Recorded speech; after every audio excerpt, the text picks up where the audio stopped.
Let's go. Let's go. Let's go. Let's go. Let's go. Are you kidding me? Like right before we start a live stream, you get the breaking news that one of Louisiana's top 100 running backs, we're talking about one of the best players in the class of 2022, Le'Veon Moss, committed to Alabama. And believe it or not, that can actually be a really good thing for LSU. And I know, wait, hold on. Wait, did you really just say that could be a good thing for LSU? Yes, it could be a good thing for LSU. And I will explain why tonight on the live stream. Also, it is a mostly positive live stream tonight because LSU held these absolutely insane camps. And there were over 750 campers participating in activities today at the LSU football facility. So I am super excited to actually be doing a live stream on a Sunday because it gave us extra time to consume all the content from recruiting. And we all have our opinions about certain prospects. And guess what? This isn't just going to be a recruiting live stream. Some of you don't like recruiting at all. Some of you only like the actual team. So if you want to discuss that, as always, you control the live streams, okay? So we say hi to Micah. We say hi to Mick. We say hi to Salt. We say hi to Plum, Brian, Cheryl.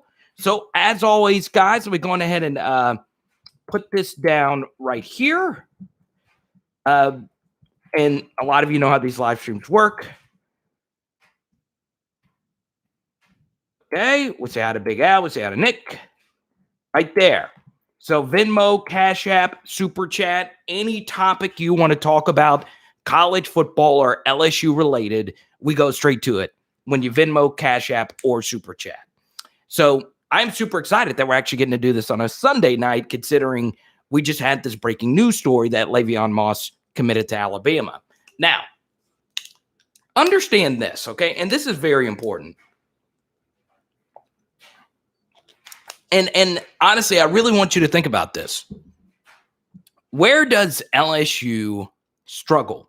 Well, a lot of you say the offensive line, right? And this was Brad Davis's. This is our first sight of seeing Brad Davis. And a lot of you saw this. He was at the LSU practice facility, but he couldn't get involved with the drills because Penn hasn't necessarily been signed to paper and everything hasn't been finalized. So remember this. When a new coach comes in, well, recruits are going to be trying really hard. So, for instance, the pressure on every single offensive lineman, even the ones that haven't even played at LSU, the ones that are committed. So, like the Bo Borderlines, the Lucas Taylors, and the Will Campbells, there's so much more pressure because you want to impress the new coach. And I kept getting messages, and this is one from Brian, and this is one from Salt.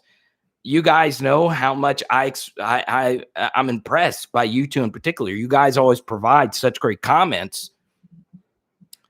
But I want to push back on this idea that the LSU offensive linemen that were at these camps struggled. Where you saw them struggle was in this pass rushing drill, right? Where there was a defensive lineman going up against an offensive lineman, right? So the thing is, that drill is so heavily favored to the defensive lineman. And the reason why I know that is because that was the only drill I dominated in high school at all. I was a pass rushing defensive lineman. I was horrible against the run because I was small. But I always dominated that drill because I knew the snap count and there is a dummy playing quarterback. So when you see a defensive lineman dominate in that drill, understand that the quarterback can't move. Also, the defensive linemen don't have pads on, so there's less material for you to grab. And if you're going up against a defensive lineman like that's shirtless, they're sweaty. So it's impossible really to get a fit on them. So look, I understand Quency Wiggins looked absolutely amazing. And someone that I know also looked pretty freaking amazing as well. And I'll share that story a little bit later. But and they are really good players, okay? Especially Quency Wiggins. My goodness, he looks amazing. But don't judge an offensive lineman's poor performance in a drill, because I had a lot of panic from people that said, "Oh God, Carter, I don't know. Is Will Campbell really a 5-star?" Yes, he's really good. And understand, you have to, in a way, weigh that balance in your mind whenever you're watching these drills. It's very important to not get carried away with that. I do believe 7-on-7 is a better representation of how an offensive a wide receiver or defensive back will be at the next level, more so than a one-on-one passing drill. Because I was not good at football. I was okay. I was an occasional pass rusher, and I dominated that drill. So me personally, knowing someone that wasn't that great at football, I know how much a defensive lineman is heavily favored in that drill, because a quarterback can't step up in the pocket. He is stationary, okay? He is Chad Pennington, but in dummy form, okay? The quarterback's not moving. So it's, in a way, not really that much game-like per se. Whereas 7-on-7, and I don't know if you guys saw, did you guys see this? Jake Johnson, did you see some of the catches he made this weekend? Are you freaking kidding me? Like, is this guy better than that other guy that just left? I'm just saying, Jake Johnson looks like the real freaking deal. So yeah, obviously I'm still super high on Will Campbell. I'm still super high on Walker Howard. And I'm still super high on Quency Wiggins. I'm starting to buy into this hype, guys. And I understand Quency Wiggins is probably the most hyped prospect over the past couple of months. I do think LSU will eventually land him. But yes, understand to just hamper down your expectations. However, I will say this, okay? And we'll get to Le'Veon Moss in just a second, okay? Because I want this to be mostly positive. I don't want Alabama hate to take advantage of this live chat. I want to focus in on our guys that are coming to help us win our next national championship. And if someone wants to go somewhere else, all the power to them. But I'm focusing on the Wiggins, the Borderlines, the Johnsons. Jamon Tapp is still out there. So we'll get to that in just a second. Now, I do want to touch on this just for a second, okay? Yeah, and this is obviously very important. This is the first time, not only that coaches have gotten the opportunity to relate with these players, this is also the first time that that the players have gotten this human contact. So understand that there's going to be a lot of fluctuation. Also, it is not as important to get every single recruit, because understand that it used to be that there's only a finite amount of recruits that you could get. Okay. So it used to be, let's say 5-10 years ago, that there were only a certain amount of 200 to 300 blue chip high school guys that you could get. But now in recruiting classes, the amount of players you can get is infinite because of the transfer portal. So now, as a recruiting evaluator, as a roster management evaluator, you are no longer limited with just high school or potential JUCO prospects. Your scope is wide. It used to be that you can sign an infinite amount of players, but only there was a finite amount of players you could sign. Now it's the exact opposite. There are infinite options out there in theory, but only a finite amount of slots. You only have 25 slots. So let's just take Le'Veon Moss, for instance, okay? And I actually was recording this video this week. I'm just going to say for our content this week, I'm doing some ESPN radio stuff. So if the videos aren't as flashy and well produced, that's why I'm doing some side stuff just from outside of this. But understand this. If you were to ask yourself this question regarding Le'Veon Moss, all right, I'm telling you, how many running backs do you actually need now in the sport of college football? How many? I would say it used to be on your roster, you would want to have 4, okay? 4 that could really play, all right? So let's take the 2007 national championship team at LSU. They had 5 different running backs that were really good, okay? They had 5 different running backs that toted the ball 35 times. 5 different running backs got at least 35 carries. It was Jacob Hester, Charles Scott, Keelan Williams, Trenton Holiday, and Richard Murphy, okay? And they were great. But that was when we were running a run-based attack, okay? Fast forward to 2019, we really only had one, okay? Ty Davis-Price had about 60 carries, which comes out to about 4 carries a game. And then obviously John Emery got garbage time duty.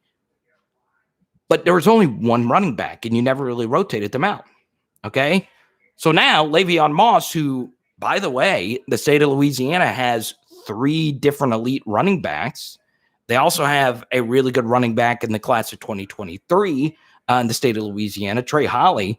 And LSU is really deep at running back right now. Okay, Ty Davis-Price and John Emery have, in theory, 3 more years of eligibility, but more like 2.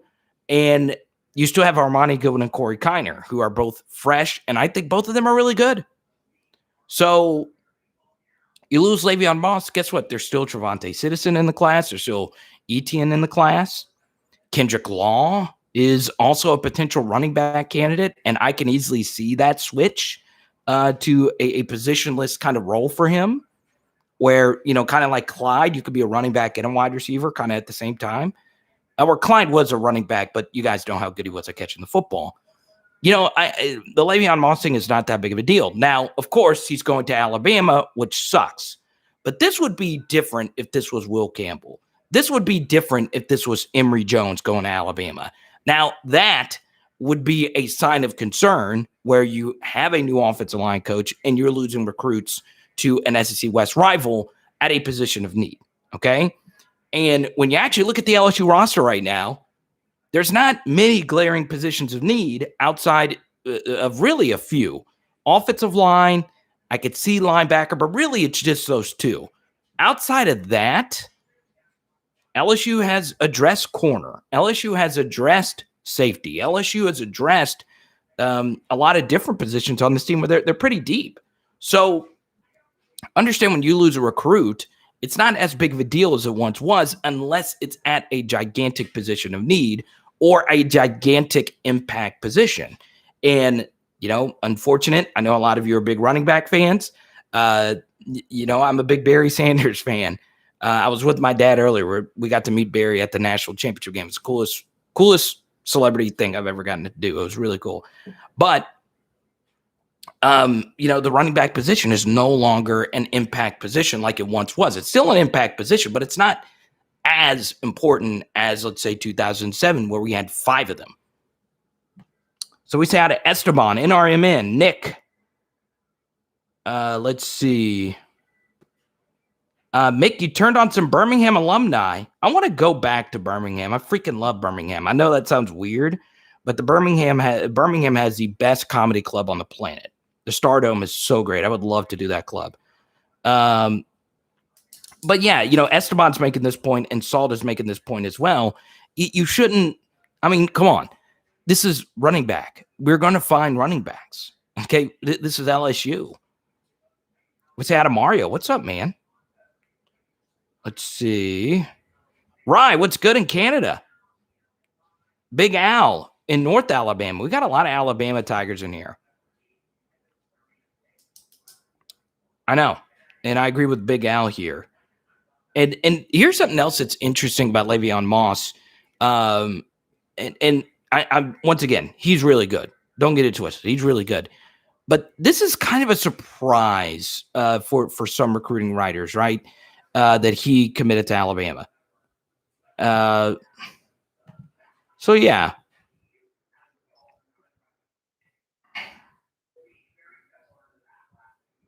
Let's see. I'm reading a few things here.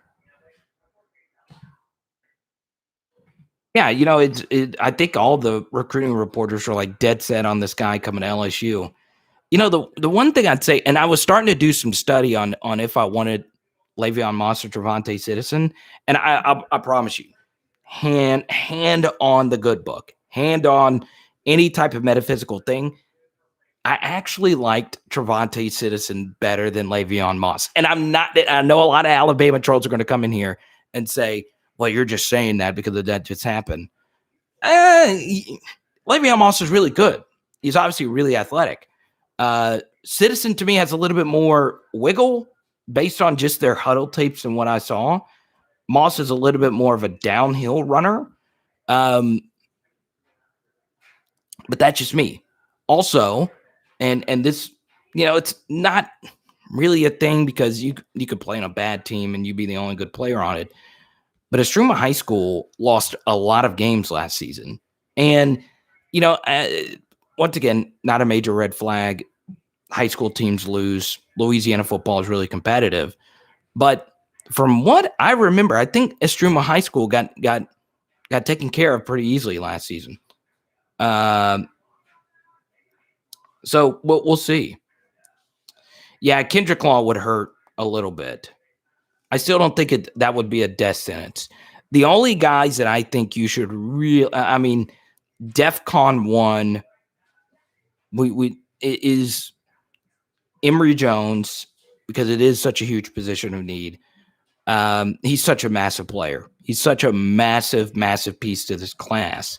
Now, once again, I defended the offensive lineman earlier.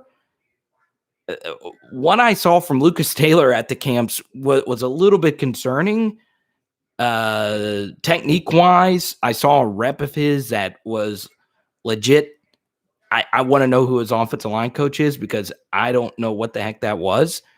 But, I'm not ready to just slander a kid based on one snap. But I'll tell you this, that one snap was not promising. But still, I really obviously still want him to come to LSU. It's just I would like to see more. I saw some other clips and whatnot, but I'll tell you this. LSU needs a lot of offensive linemen in this class. I would not mind this being a 6 offensive lineman class. And I know that sounds ridiculous, 6 slots going to offensive linemen, but I do think it is a massive, massive position that needs some revamping. Okay. Dr. Drew, what's good?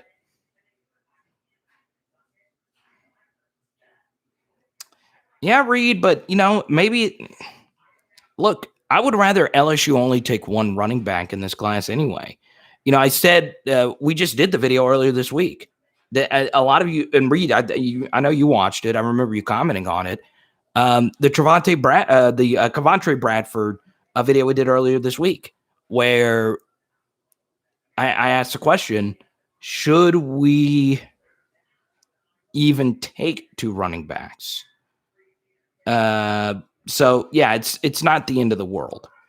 Once again, though, I do think you should panic just a little bit if the key guys decommit, if Walker Howard decommits or Jacoby Matthews decommits. That would be a little bit more concerning.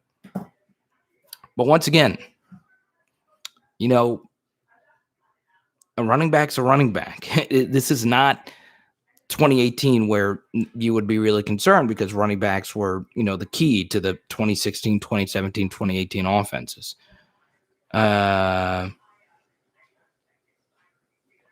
Yeah, Gabe, obviously here's my take on it, Gabe. I would take 2 if it's Jennings and Citizen. If they both wanted to come, I'd take both of them. Because they're such elite athletes. The one I would take though is Citizen. I promise you, okay?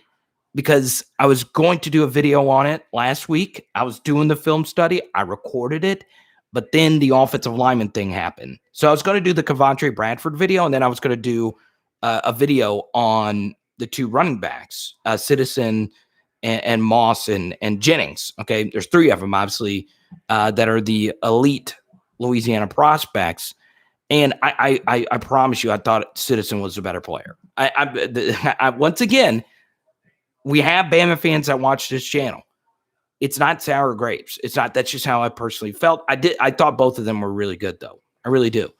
But I just don't think when you have 4 4-star or better running backs on your roster, all of which have at least 2 to 4 years of eligibility remaining left, you shouldn't worry about one running back leaving to go to Alabama. Now, obviously, like we always say, commitments to other SEC West schools suck, okay? But that's the case. Nick brings up an interesting prospect, Bryce Anderson. Now, that would be a big one. And the reason why Bryce Anderson would be pretty big is he's actually more of a deep free safety type. He is probably the fastest safety in this this crop. It depends if you consider Kendrick Law safety or not. But Bryce Anderson's an elite athlete. What's interesting is he and Jacoby Matthews are very similar in that they don't actually play a whole lot of defensive back in high school. They play quarterback. But yeah, Bryce Anderson's really good. I know Durante Jones likes him a lot too.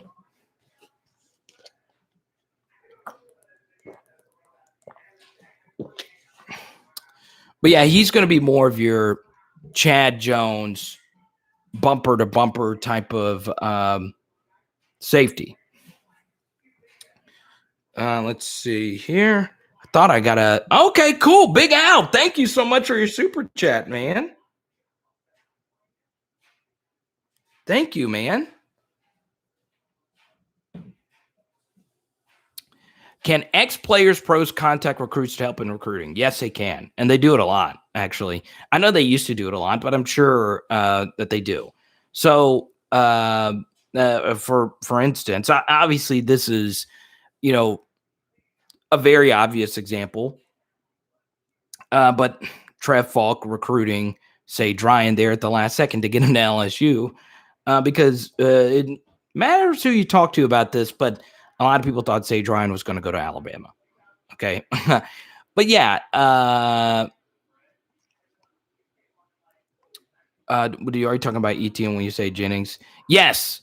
JJ, thank you so much. Okay.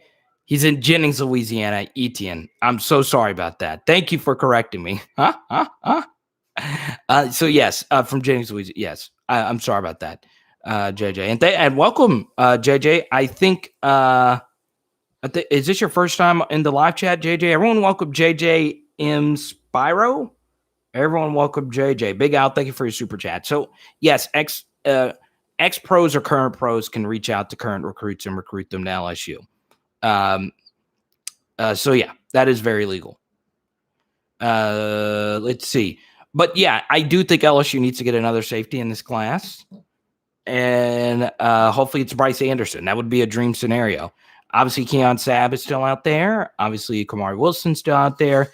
Haven't really watched a whole lot of either of them. But what's interesting about both of them is that they do play at IMG Academy. And the one good thing about getting a defensive back from IMG Academy is more than likely at IMG Academy they're playing that position.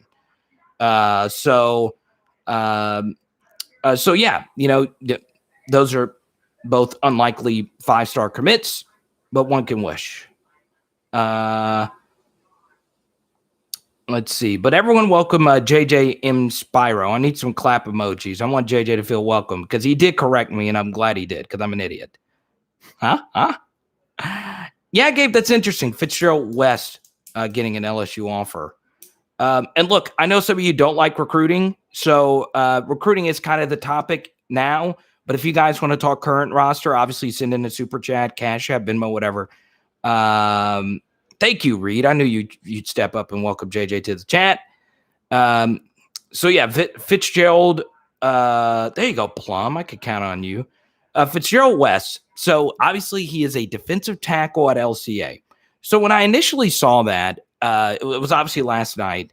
I was driving to the event that I was doing last night, and once again, we'll be back on a regular Tuesday, Saturday schedule this next week. Okay. Right, there you go. Matt, there you go. I appreciate that. We want everyone to feel welcome here. Viewpoints from all around. I love it.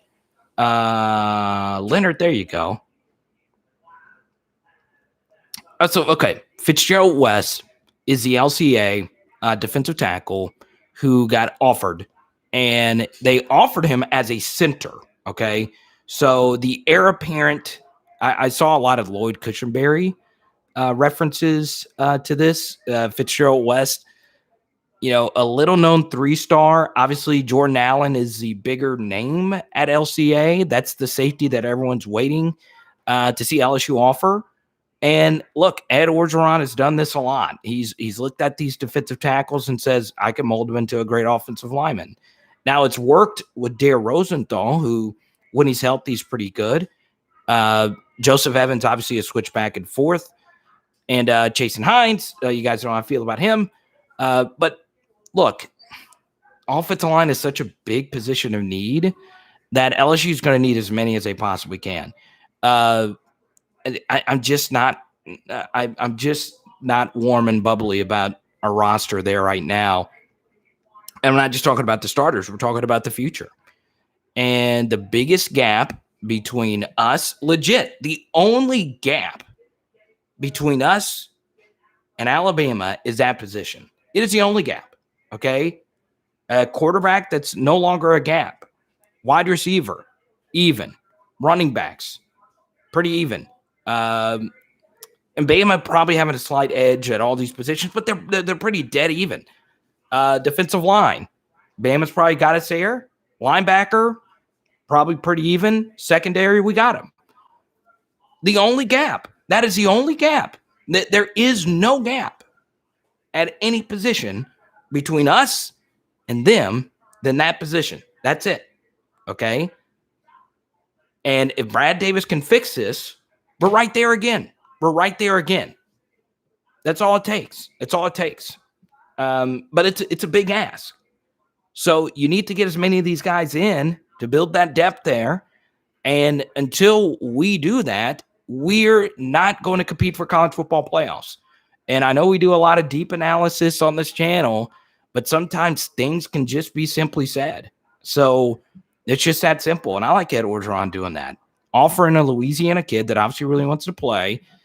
If he wants to play defensive line, he can go somewhere else. He really can. And I'm all for players going wherever they want to be. But look, there is room for you to play for the state school. And look, and this goes with Le'Veon Moss. Sometimes a recruit just wants to get away. Okay, some recruits, some of you know them personally. Some of you grew up in the Louisiana towns that they're in. Some recruits probably would have been better served not going to LSU. Okay, Ryan Perrilloux being one of them. If he would have gone to another school, he's probably a multiple-time NFL Pro Bowler at quarterback, wherever he would have gone. But he went to the home school, couldn't get away from negative influences, and it cost him. So sometimes, and I'm not saying that's the case with Le'Veon Moss, but sometimes kids just want to go elsewhere. I wanted to not go to the school where all my friends went to. I wanted to experience something new. Some people are just like that, and all the power to them. That's why this is the thing that's going to piss me off. Okay, and I hate saying that because that might have got me demonetized, but so be it.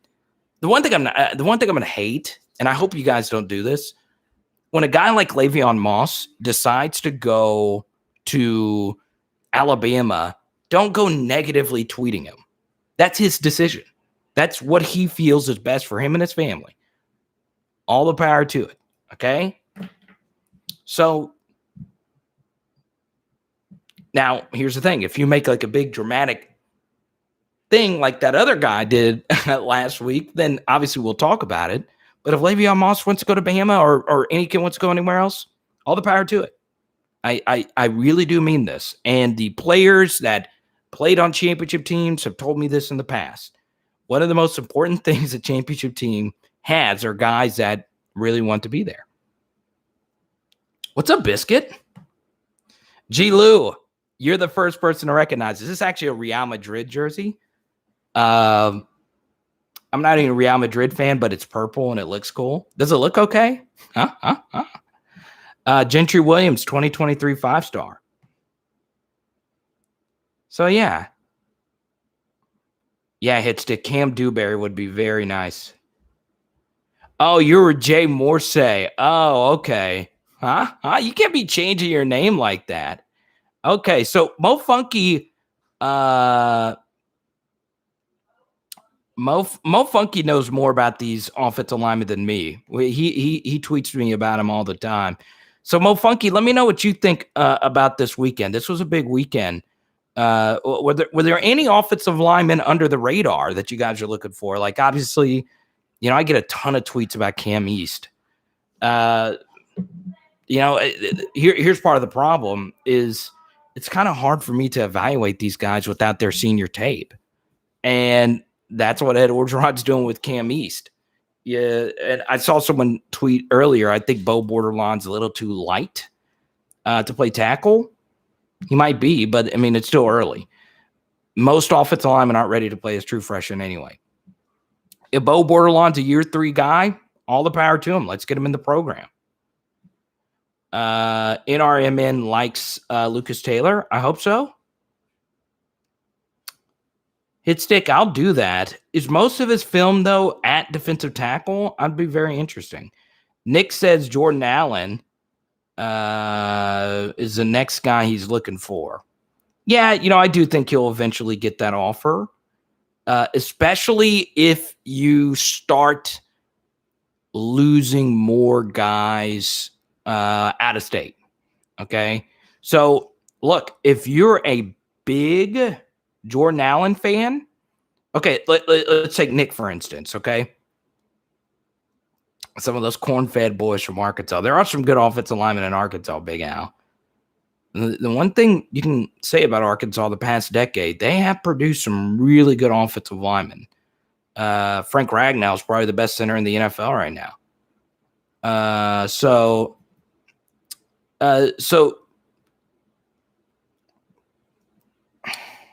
what's up, Blessed in Turkey? So here's the thing I'll say about Jordan Allen. Okay, Nick. And Nikki, you've raved about Jordan Allen on this channel before. Yeah.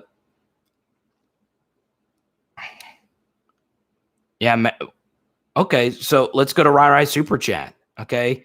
If you guys want me to talk more Le'Veon Moss, just let me know. Here's the thing, Matt. It's such a big story. People are going to be coming in and out. So it's interesting. Riley Quick, I like a lot. Same high school as Armani Goodwin. What's up, Brad? Brad, you Charter. I like that name. I'm going to tell Haley that's my new name. Charter. Okay, so let's go to Rai. He wants to talk some current LSU players. Rai, let me finish this one thing on Jordan Allen because I do know from personal messages that there are a lot of Jordan Allen fans, and I promise you we'll get to your super chat immediately. If you are a Jordan Allen fan, you love this news that Le'Veon Moss is going to Alabama. Because here's the thing. Le'Veon Moss, by all accounts, was a clear take for LSU. Okay? So the more guys that go out of state and get another offer, well, if you think Le'Veon Moss is going to hold on to that Bama offer, I don't think he's someone that you should hold on to a scholarship for. Okay? So if you're a Jordan Allen fan, this increases his chance to get one of these slots. So understand that because Le'Veon Moss is gone, some of you that are fans of a Cam East, it opens up that extra slot. And that extra slot could go to a guy like Jordan Allen or Cam East who gets a better, who comes in at a better position of need. To me, safety is a bigger position of need or just a defensive back in general, than running back. You need 5 defensive backs on the field at all times. Okay? But from this point forward, LSU is only going to have 1 running back on the field. Okay? Clyde Edwards-Helaire, one of the best LSU running backs of all time, averaged 14 carries per game in 2019.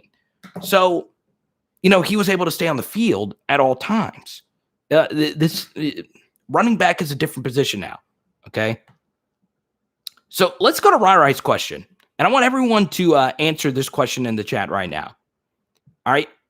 We're talking current, and we'll get back to recruiting, okay? Obviously, we'll get back to recruiting. The super chats hold precedent over everything else, okay? So right now, everyone say hi to Rai in Canada. Rai, thank you as always for supporting. And the comeback player of the year next season for LSU, okay? Reed, that's a good answer. That's a deep cut answer. Type in the comment section. You guys can have some time to think about it. Okay. I'm Charter. I like that, man. I'll get a sponsorship from Greyhound. Get it? Because charter bus or charter flight. Charter flight. I don't know. That was a bad joke. I'm bombing. It's like my first ever open mic. But it's weird. Like in comedy, your first ever open mic is normally good. But normally it's like your third or fourth, and you're starting to realize, God, I'm horrible at this.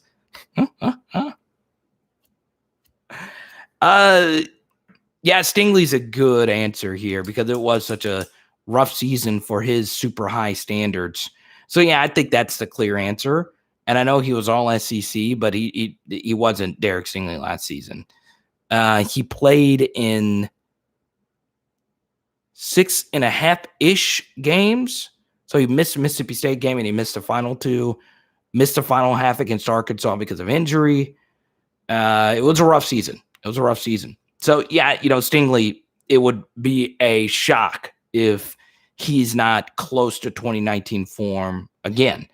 So yeah, I think that's a clear answer there, Rai.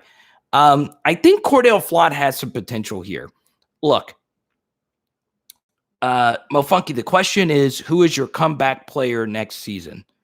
Brian's laughing at my bad jokes. I like that, Brian. Brian sounds like a dad joke kind of guy. I like that. Reed says John Emery. Reed, you can't give 2 good answers. Myles Brennan's a good one as well. What's up, T-Mill? Welcome. Ken says Damon Clark. Alan says hopefully Deculus. Yeah. Okay. Well, Rai, I want to know your answer. And Rai, once I get your answer, I'll give you my thoughts on comeback player of the year. I'll talk Cordell Flott just for a little bit here. It is interesting that, Dwight McGlothern had such a dominant spring. And it's not just a spring game. If you just listen to interviews and listen to people from around the program speak, his name just kept getting brought up into conversations. And normally a plus is when someone gets brought up but wasn't directly asked about. So, for instance, like Ed Orgeron in interviews went out of his way to mention Anthony Bradford a few times. But I kept hearing Dwight McGlothern's name being brought up by quite a few people, but I don't think he is a shoo-in to start simply because of all the depth that they have there. And I do think Cordell Flott has some bounce-back capability. Look, last season he went up against a murderer's row of slot wide receivers. He went up against Devonta Smith, got beat down. Went up against Traylon Burks, got beat down. Went up against Kadarius Toney. All 3 of those guys have one thing in common.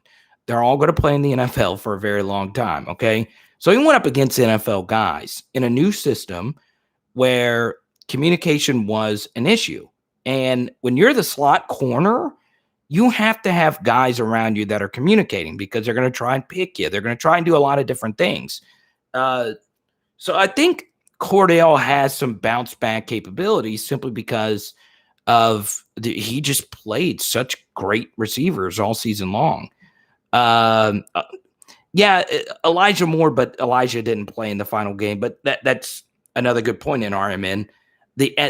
Your overall point is right in RMN that the slot receivers in the conference are going to decrease. And he's a year older. So let's see.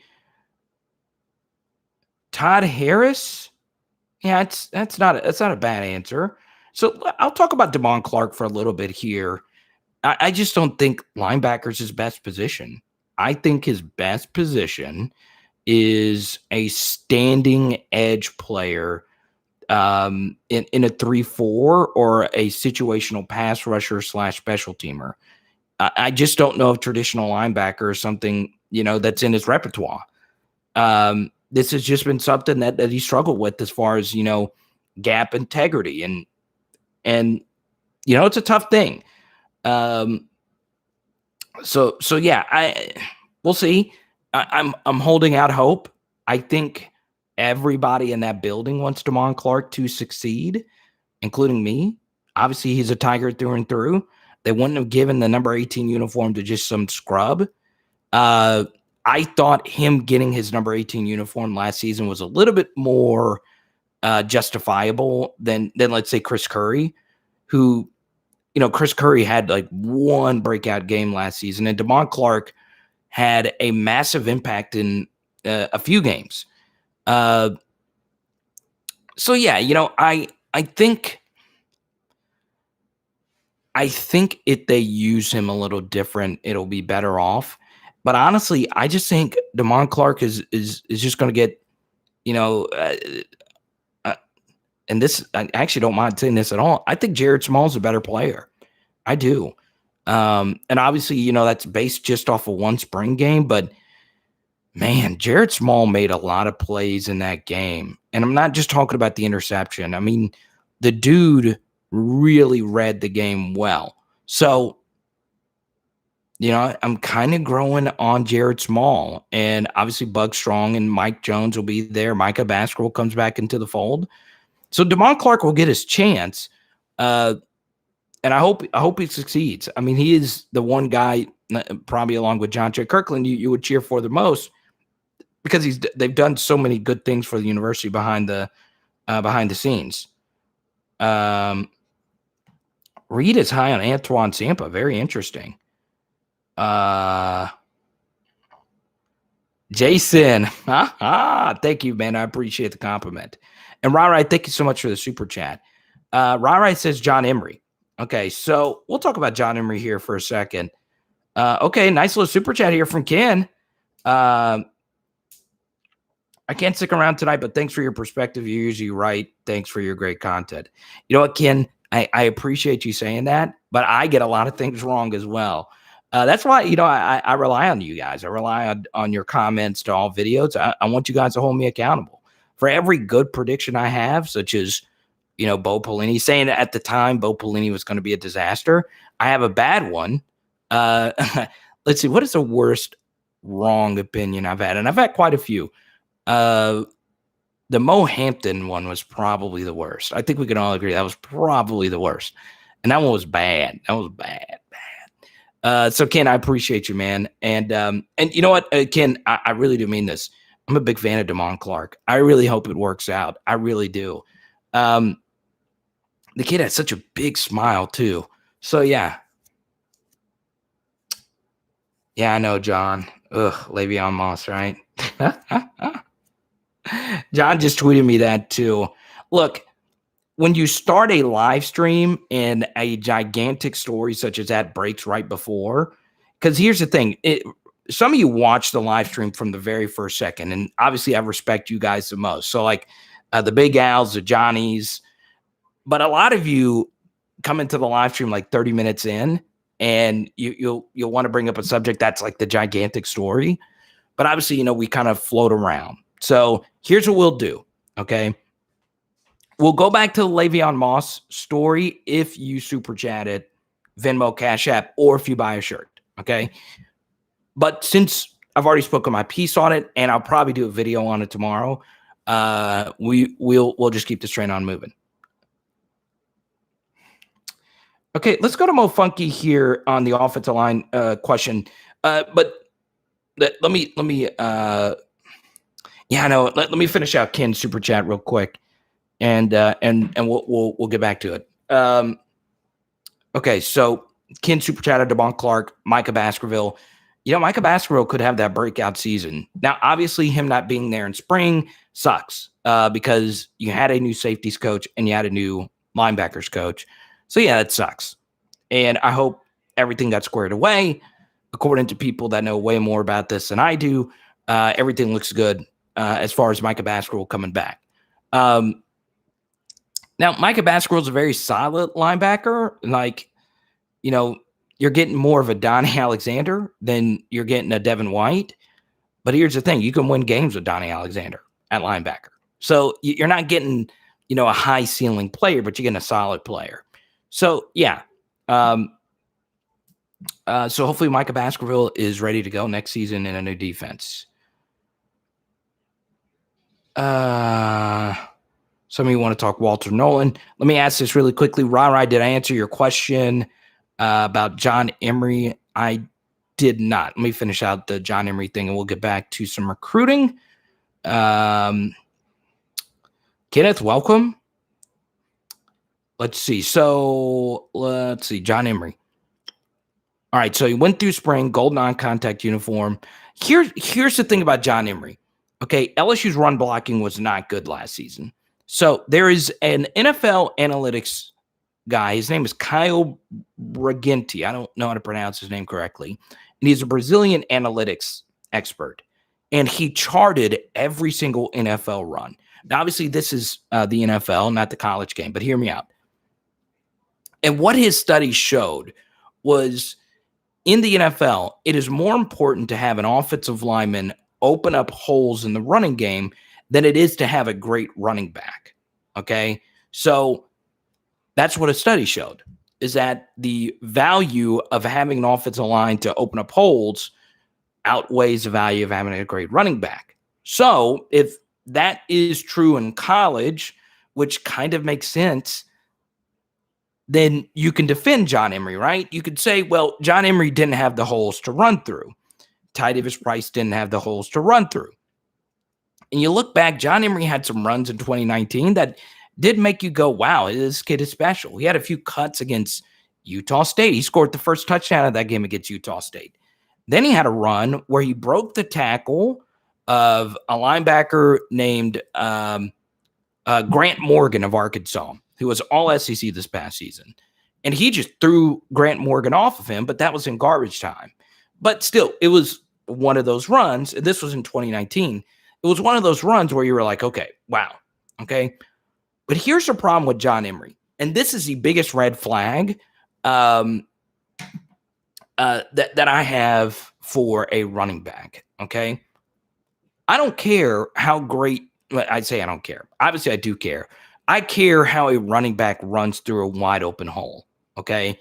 Running backs that run through wide open holes and get the yards that are needed are obviously valuable.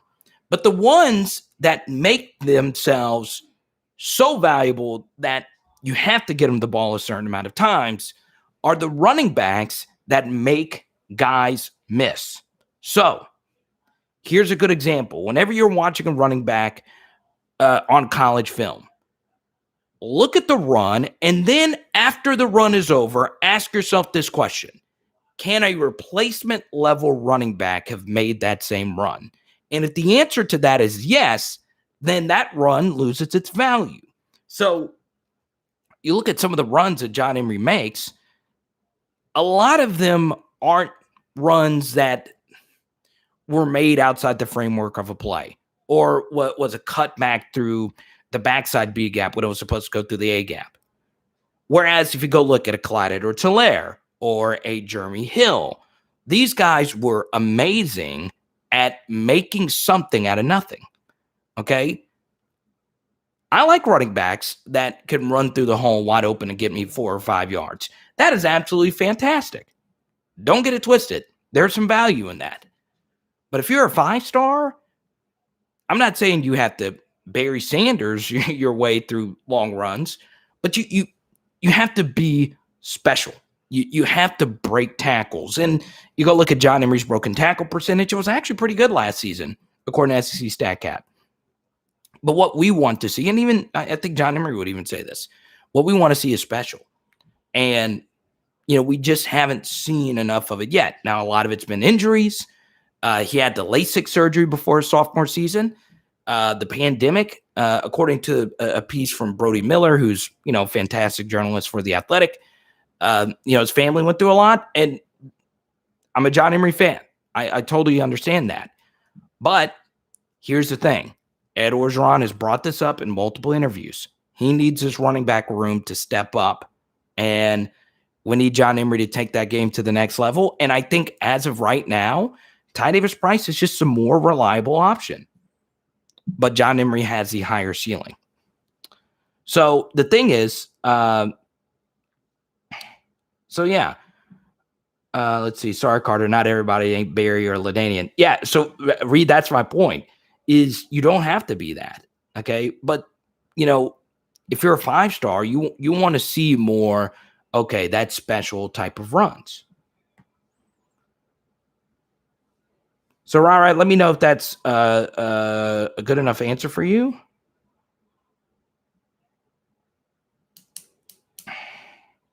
Ty Davis Price's Arkansas game was really good last season, though. I got to give him that.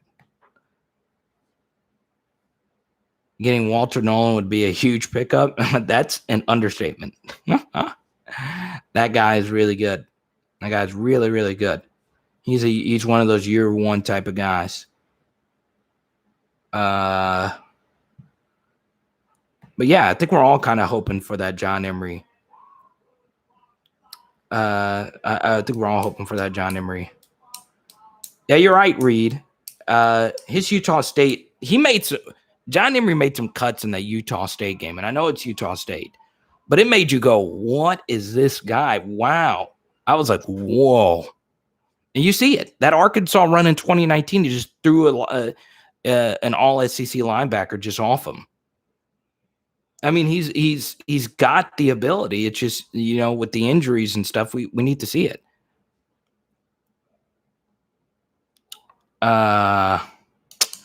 NRMN.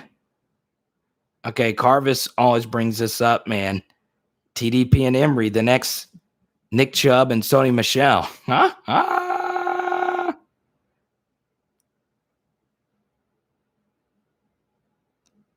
Jordan. That's what I'm saying. So honestly, I'm go watch any running back and say and actually let that be your that's the one thing that made Clyde so great. Okay. This dude made so many runs that should not have gone for the yards that they went for. He was so good at that. I mean, I don't know. I get chills remembering some of the cuts that Clyde made. The Florida game was unreal. The Auburn game, when we weren't getting anything going offensively. Some of the cuts Clyde made in that game. And then before our 14-play, 86, I think that was the yard drive before the half against Clemson to give us a lead 28-17. First play of that drive, Clyde Edwards-Helaire put the nastiest shake and bake on Terrell. And we don't remember that because we mostly remember Terrell getting mollywopped by Jamar Chase, which was ironic because Terrell against Jamar Chase actually had 2 really good reps to start the game. But it ain't how it ended, right? Clyde is just a monster, man. But that's the thing. He just made so many guys miss. And it's a hard skill. It's not easy to make guys that are as fast and strong as you miss. Some guys are such superior athletes, they could just run through guys. So like Leonard Fournette is a superior athlete. Okay. But not everyone is that. Like Jeremy Hill had so much wiggle in his game. He had so much wiggle.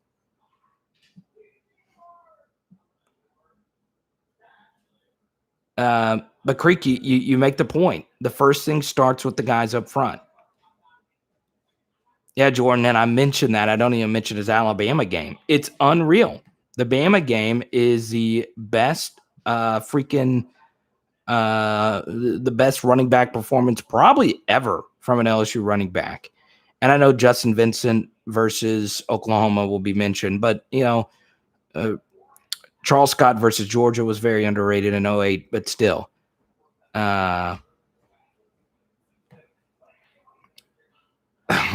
Let's see. Myles will be the comeback player. That's not a bad guess. Let's see. Kendrick Long. Got some Kendrick Long questions. There you go, right. Okay.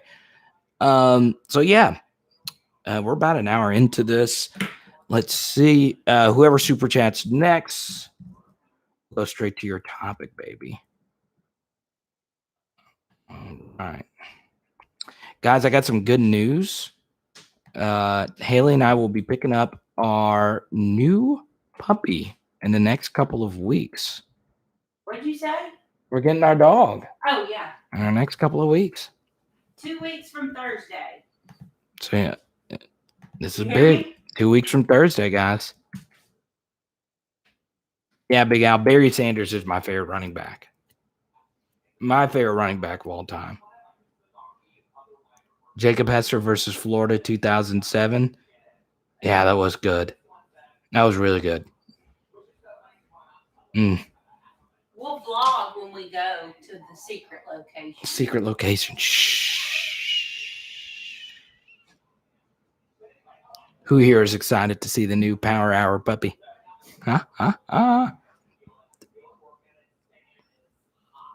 Oh, man. What's up, Cliff? Cliff, thank you for always tweeting out the love, baby. Man.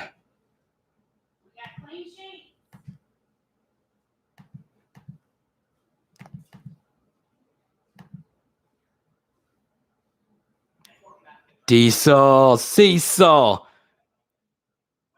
Creek, thank you. You knew Creek would step up. Creek had sent me photos of his puppies. He's got really cute dogs. Thank you so much, man. Let's see. All right, we'll go to NRMN. Look at this, okay? The Canadians are the ones dealing out the dollars, baby. I love it. The Canadians. Shout out to Rai, shout out to NRMN, and shout out to all the famous Canadian heroes, okay? Shout out to our guy, Steve Nash. Shout out to Drake. Shout out to Mike Myers, okay? Those are just 3 Canadian celebrities off the top of my head. Shout out to Kawhi Leonard for 1 season. But you did the best, Kawhi. Oh, man. Kawhi, dude, I freaking, okay. Here's the thing I love. Okay, let me just say one thing about Kawhi Leonard. There's something that needs to be said about authenticity, okay? And I promise you, NRMN, Delvin Bro and I were at LSU at the same time. He was a great friend of mine. I freaking love Chip. Chip Bro, baby. Wayne Gretzky. So, Creek donated $5 for Baby Z. I love it. Oh, baby. Thank you. John Candy and Dan Aykroyd. Dan Aykroyd. I love it. So NRMN, let me share this one thing and then I'll answer it because it is Canadian related. So Haley and I watched the, and I promise you this will relate to LSU football. Wait okay. A minute. What? I just want everybody to know that this is still Boog's channel forever. Oh, yeah. This is still Boog's channel. Forever. No okay. questions asked. No questions asked. This dog is not a replacement. It's not a Boog replacement. Never. You guys know this. She's okay. just filling a space. All right. So let me. Haley and I watched the Tiger Woods documentary earlier, part 1 and part 2. Actually, I watched it beforehand. Yeah, she did. She decided to watch them without me. A sports-related thing. Because she can watch any show on the planet, and she didn't let me know about a sports-related documentary that I might be interested in. He walked in, and I was watching. You were watching. So, look, you know what's interesting? Tiger Woods and Kawhi Leonard are both like cold-blooded robotic assassins, right? When they're on the field or the course, whatever. But the thing was, Tiger had to be fake nice for his brand. The one thing that I liked about Kawhi Leonard was this dude just doesn't care. He does not change for the press conferences. I freaking love it. But anyway, Patrick says he's listening but working. So as we always do, Patrick, we want to know what you do for a job. Whenever I hear this, I'm always fascinated to know what you guys do for jobs. Okay? So anyway, let me answer NRMN. Pick 2 players, one from offense and defense who you think are extremely underrated going into the season and will perform. Okay, so here's what we'll do, NRMN. All right, it kind of goes in with the question that Rai asked earlier. So I'll throw it out there, and I know, Reed, you're going to have a great response to this. So someone give me a player for LSU next season on the offense. We'll do offense first. Give me an underrated offensive performer, okay? In the comment section, give me an underrated offensive performer. Okay?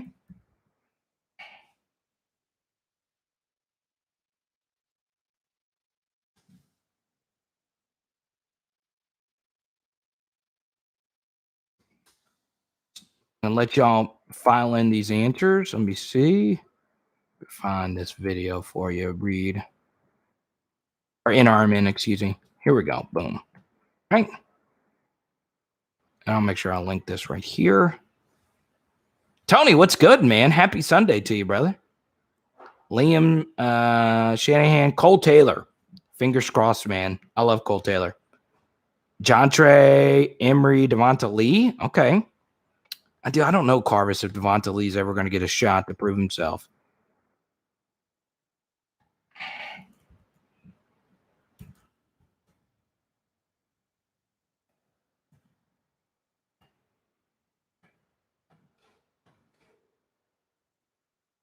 Daryl Rosen.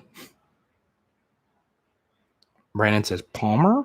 Okay, so here's what I'll do, NRMN. I don't know if you saw this video or not. I like that you brought up Delvin Chip, bro. I love that. Okay, so this is my underrated offensive player. Okay? And then we'll do defense in a second. All right, my underrated offensive player is so NRMN. After this video is over, click this link. Yeah, go by charter. Click this link. Look, we're about to hit 100 people on a Sunday. I like it. So click this link after the video, NRMN, and I explain my rationale behind Jeray Jenkins. Look, I don't understand why. Here's the thing. Last season was a blank slate for Jeray Jenkins and for Trey Palmer. And you notice the one player out of the two of them that outplayed the other, it was Jeray Jenkins. Now, Trey Palmer had some moments of brilliance. Some of his routes against Ole Miss were filthy, downright filthy, okay? And it featured Max missing him for a touchdown on LSU's first scoring drive.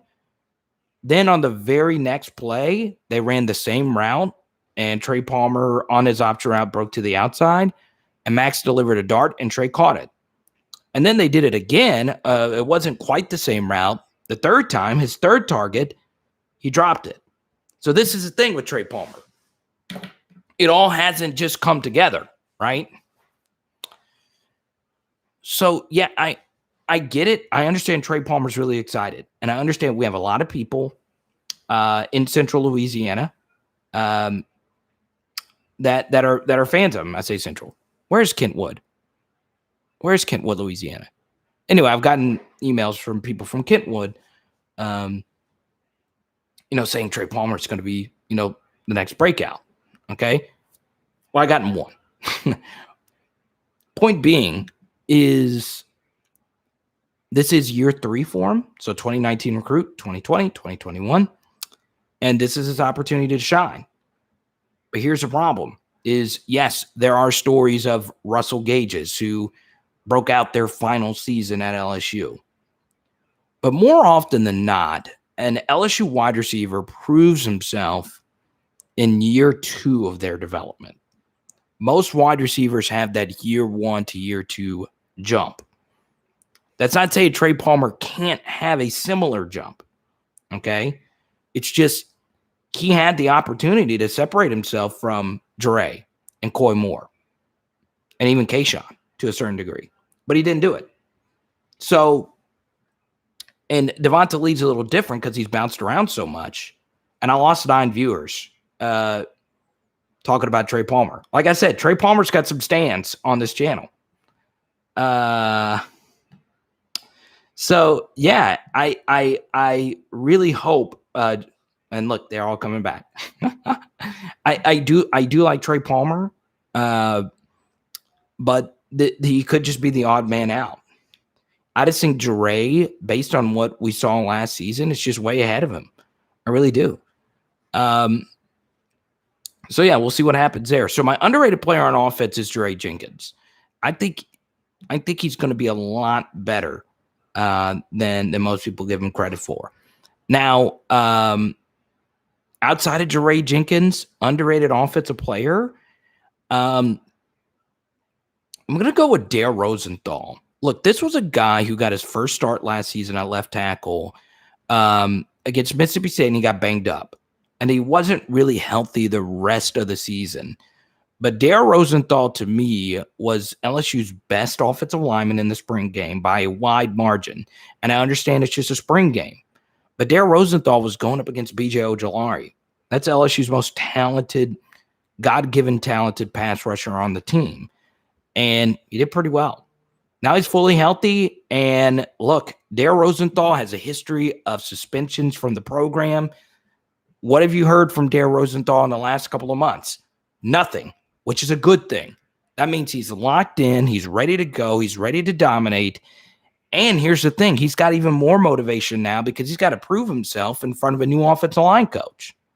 So he's going to be getting better coaching this year. I'm really high on Dare Rosenthal going into this season because, this guy got in a groove in the spring game and dominated. If you go to our spring game film study, there was a rep where Dare Rosenthal was going like this. And I was like, goodness gracious, are you really in that much of a groove where you're going like this, baby? I mean, come on. And then you want to talk underrated. To me, the definition of underrated is a guy that gets no love. Okay, so here's another guy that just doesn't get a lot of love, and it's Cam Wire. All right, we're talking about a 3-star prospect out of Gonzales, Louisiana. Cam Wire, like Jenkins, is a 3-star, kind of an afterthought when he came in. And Cam Wire going into this past season had no buzz going into it. And for some reason, he doesn't have a lot of buzz going into this next season when all Cam Wire did was step in and start and play at 2 different tackle positions. And on top of that, played some right guard at the end of the season. So I get position versatility. I get high football IQ. I get 3-star Louisiana kid. So it means a lot to him. I freaking love Cam Wire. Freaking love this guy. So guess what? I like guys that I don't have to worry a whole lot about. Cam Wire, by all accounts, puts in the work, played multiple positions, short notice, freshman quarterbacks. All he did was play well. Ball game. What happened? The Arkansas baseball game. Oh, did they win? No, Dad just called me. Can I stream it on my phone from your ESPN Plus thing? Yeah, just go out to the front. Just pull. We can pull up the ESPN app on my thing. You have it up there on the TV. Yeah, just pull it up. I'll connect it to the hotspot. No. Just pull it up on your phone. Then I'll put it on after. I don't know your stuff, baby. Oh yeah, and it's just saved in. Just pull it through. Don't worry about it. I don't want They're good. So yeah. Osama, I'll get to that in a second. So I'm gonna give Cam Wire his shine, okay?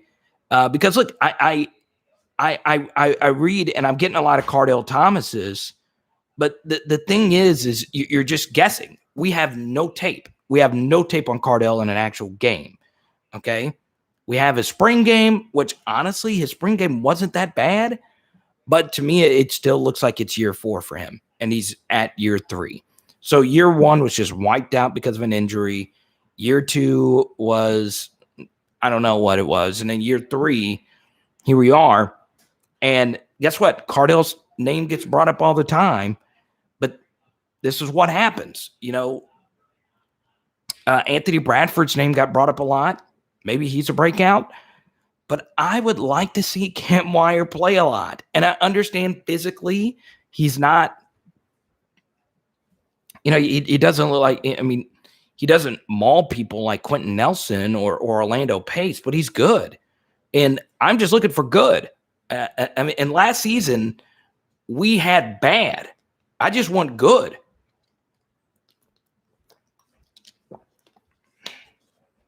And I understand it is not sexy to talk about on an LSU live stream a 3-star tackle who's in year 3, year 4 of his development. But guess what? When you win championships, You win it with a lot of people that aren't sexy names, okay? Like, just try your best to name all the starters on any LSU championship offensive line. That's not 2019. I struggle with that myself. Okay, the 2007 line was left tackle Siren Black, left guard Will Blackwell, center was Brett Helms, right guard Lyle Hitt, and the right tackle was Carnell Stewart. But still, it took me a little while to remember. It's like, so yeah. Okay, let's see. We're getting a lot of Le'Veon Moss questions, so I guess I got to talk about the big story. Okay, let's see. Reed says Cam Wire and Alex Adams. It's interesting. I like Alex Adams. Okay, so NRMN, you also said defense, and you brought up Joseph Evans. I like that. I think that's an interesting name there, Joseph Evans. Let's see, underrated on defense. I think Mike Jones will surprise us how good he is. I really do. I think he's a coverage linebacker, and he's experienced, high football IQ. He's learned from a Brent Venables defense. Brent Venables is arguably the best linebacker coach, defensive coordinator in the game. So you get some outside knowledge in a linebacker room that's bringing in some fresh perspective anyway. So underrated defensive player, I'll go with Mike Jones, but let's go deep cut. Not quite year one, and this is my bias speaking. Not quite year one, but year 2, year 3. I'm high on the Matthew Langlois train. I'm buying the hype, and I understand. I'm a New Roads, Louisiana kid. Okay, that place is home for my mother's side of my family, and I grew up, spending a lot of time in New Roads, Louisiana. So this means a lot that a kid from Point Capee Parish is going to be there. So yeah, I'm high on Matthew Langlois down the road. Not year 1, definitely, but year 2, year 3. But special teamer year 1. I mean, he's elite speed, sub 11 100 meter. Check. I just like him. I do. Now, once again, that's obviously straight line speed. That's not like fluidity and all that stuff, but he's good. He's a real good athlete. And his high school tape is phenomenal. It looks like he is playing at a different speed, but then again, Point Capee's not. I don't know this off the top of my head, but Point Capee's not like elite competition. But still, if you watch him, you're like, okay, that guy's a Division I player. Let's see. Yeah, if you run sub 11 100 meter, that means you have plus speed. Let's see. So NRMN, let me know if that answers your question. I obviously didn't spend as much time on the defense as I did the offense. Let's see. Quentin Pig Cage. Where is Johnny? I know Johnny. Johnny is the president of the Pig Cage fan club. I don't know if Johnny's still in here. Let's see. Big Al, it's true. As long as he didn't learn the targeting from Skalski. That is crazy that Skalski gets 2 targeting penalties 2 years in a row, and neither time did he hit the guy in the helmet. But you can't lead with your helmet into somebody's ribs. And he was also the one that tore up Joe Burrow's ribs.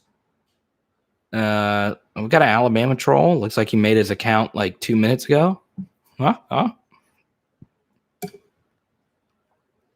How could you be an Alabama fan, but your purple A is a purple A? Okay? You could have picked any other color, but you picked the LSU color. Juan, that's a myth. I'm talking about as of late. Saban comes to Louisiana, handpick what he wants. That's just a myth. Now, if he had landed Sage Ryan, That's obviously a little bit different, but I don't think handpicks. I mean, who has he gotten from Louisiana in recent years? So obviously he just got Le'Veon Moss, obviously, and then in this last class he got Kane Williams, but it'd be different if Kane Williams was the number one safety, right? And he almost got Sage Ryan, but he got, and then he has Walter Bob in this class as well. 2 years ago, he got, just off the top of my head, I'm trying to think. Okay, he got Allen, Moses, and then you go all the way back to 2014, Cam Robinson. Okay, but he hasn't dominated Louisiana like he's dominated Texas or Florida. So, yeah, I get it. And obviously, Devonta Smith. But to say he handpicks, that means that he is getting the best of the best every single season. And that's simply not true. So, yeah.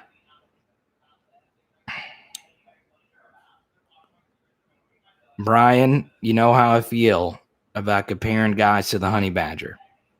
And I know Pig Cage looks like the Honey Badger. He literally does. He is a small nickel corner who was vastly underrated coming out, okay? And I get it. And if you watch Pig Cage and his highlights, it looks Honey Badgery, right? But here's the problem with comparing someone to Honey Badger, okay, to Tyrann Mathieu, okay, one of the greatest, if not the greatest, LSU defensive player of all time, okay? The problem with doing that is you're comparing a player to someone who has never done what Tyrann Mathieu's done at the Division I level. So, for instance, I just don't remember an LSU, just a defensive back in college football in general, that had the type of season Tyrann Mathieu had. Now, there are corners who have had elite seasons and safeties who have had elite seasons, but I don't know if anyone had the type, was the type of player that Tyrann Mathieu was. So yeah, it's a little interesting.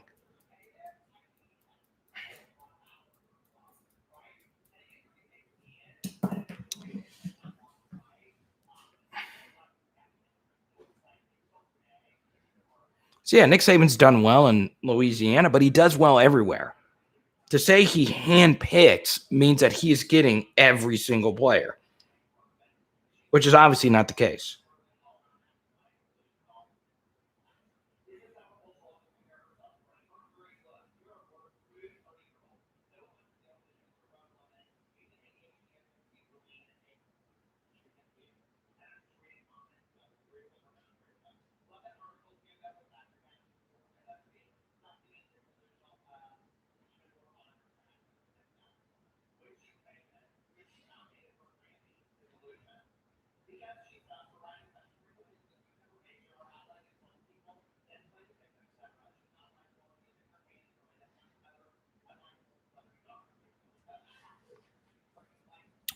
Yeah. Well, Creek, the thing is, he's getting it everywhere. Okay. He's gotten the best player in Texas.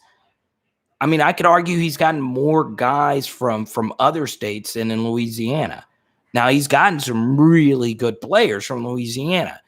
But to say that he is dominating and handpicking guys is different. He offers a lot of Louisiana guys, and he doesn't get them. So it's a little different. We don't go to Bama and come out with top-tier talent.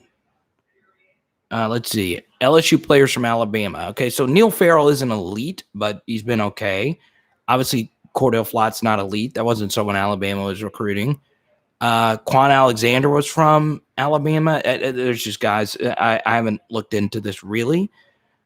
But yeah, it's Alabama doesn't produce as many great guys than Louisiana. That's also true. So, well, no, Alabama does produce a lot of elite guys. So, Juwan, you are right that Alabama does a better job getting LSU, Louisiana guys and vice versa. But it's different. It's different if Alabama was just dominating with Louisiana guys. But their Texas guys have been great. Their Florida guys have been great. So, it's nationwide. I don't have Bama's roster in front of me. I don't want to talk about Bama too long, but look, Bama's gotten guys from all around, and Jamarcus Russell was from Bama. Let's see. I think this year's defense has more thumpers and aggressive DC. Patrick, you never know what you never let me know what you're working on, man. I like people that listen to me at work. I'm glad to be an escape from your job, so I appreciate you. Yeah, there is no other honey badger. I just don't think that, because part of what made Tyron so great was the thing is what a lot of statistical analytics people will tell you is like turnovers heavily rely on favorable bounces. But Tyrann Mathieu would pick up every single fumble. The dude's instincts were so primal. It was so different to watch him scoop footballs, an oblong-shaped object that could bounce in any different direction. Just if you go back and watch his play against Oregon, the overall play was just so fluid. Like, it's hard to tackle a punt returner as a gunner, but it's even harder to then not only tackle the guy, poke the ball up, scoop it, and smoothly roll into the end zone on your feet. Most guys that would get to the point where they're stripping the ball, when they picked up the fumble, they would just fall down because you're having to lean over and pick up a ball that you don't know how it's going to bounce. It's just going to throw you off balance. But Tyrann Mathieu was just so fluid. It was weird. Now, look, I hope Pick Cage is better than Tyrann Mathieu, but obviously that's a pipe dream. But the point is, when you start comparing guys to that, and Brian, I love you, but when you start, it's just hard. I could get a Patrick Peterson comparison, even though I think PP7 is the best LSU defensive back ever. That's my personal opinion. But Tyrann's right there.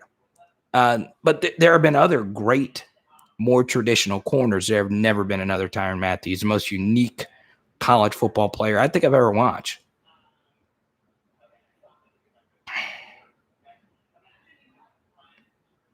Lab Tech, 6th 12-hour shift with 3 to go. Patrick, that is so interesting. That is so cool. You guys know how I get whenever I learn what you guys do. I'm so fascinated by it. I really am. So we have 96 people watching. Please hit that thumbs up button. That really helps the algorithm out. And obviously your Venmo, Cash App, Super Chats, T-shirt purchases, those help fund the content. Yeah, no, and Brian, I get your point, though. Your point, they play the same position. They do.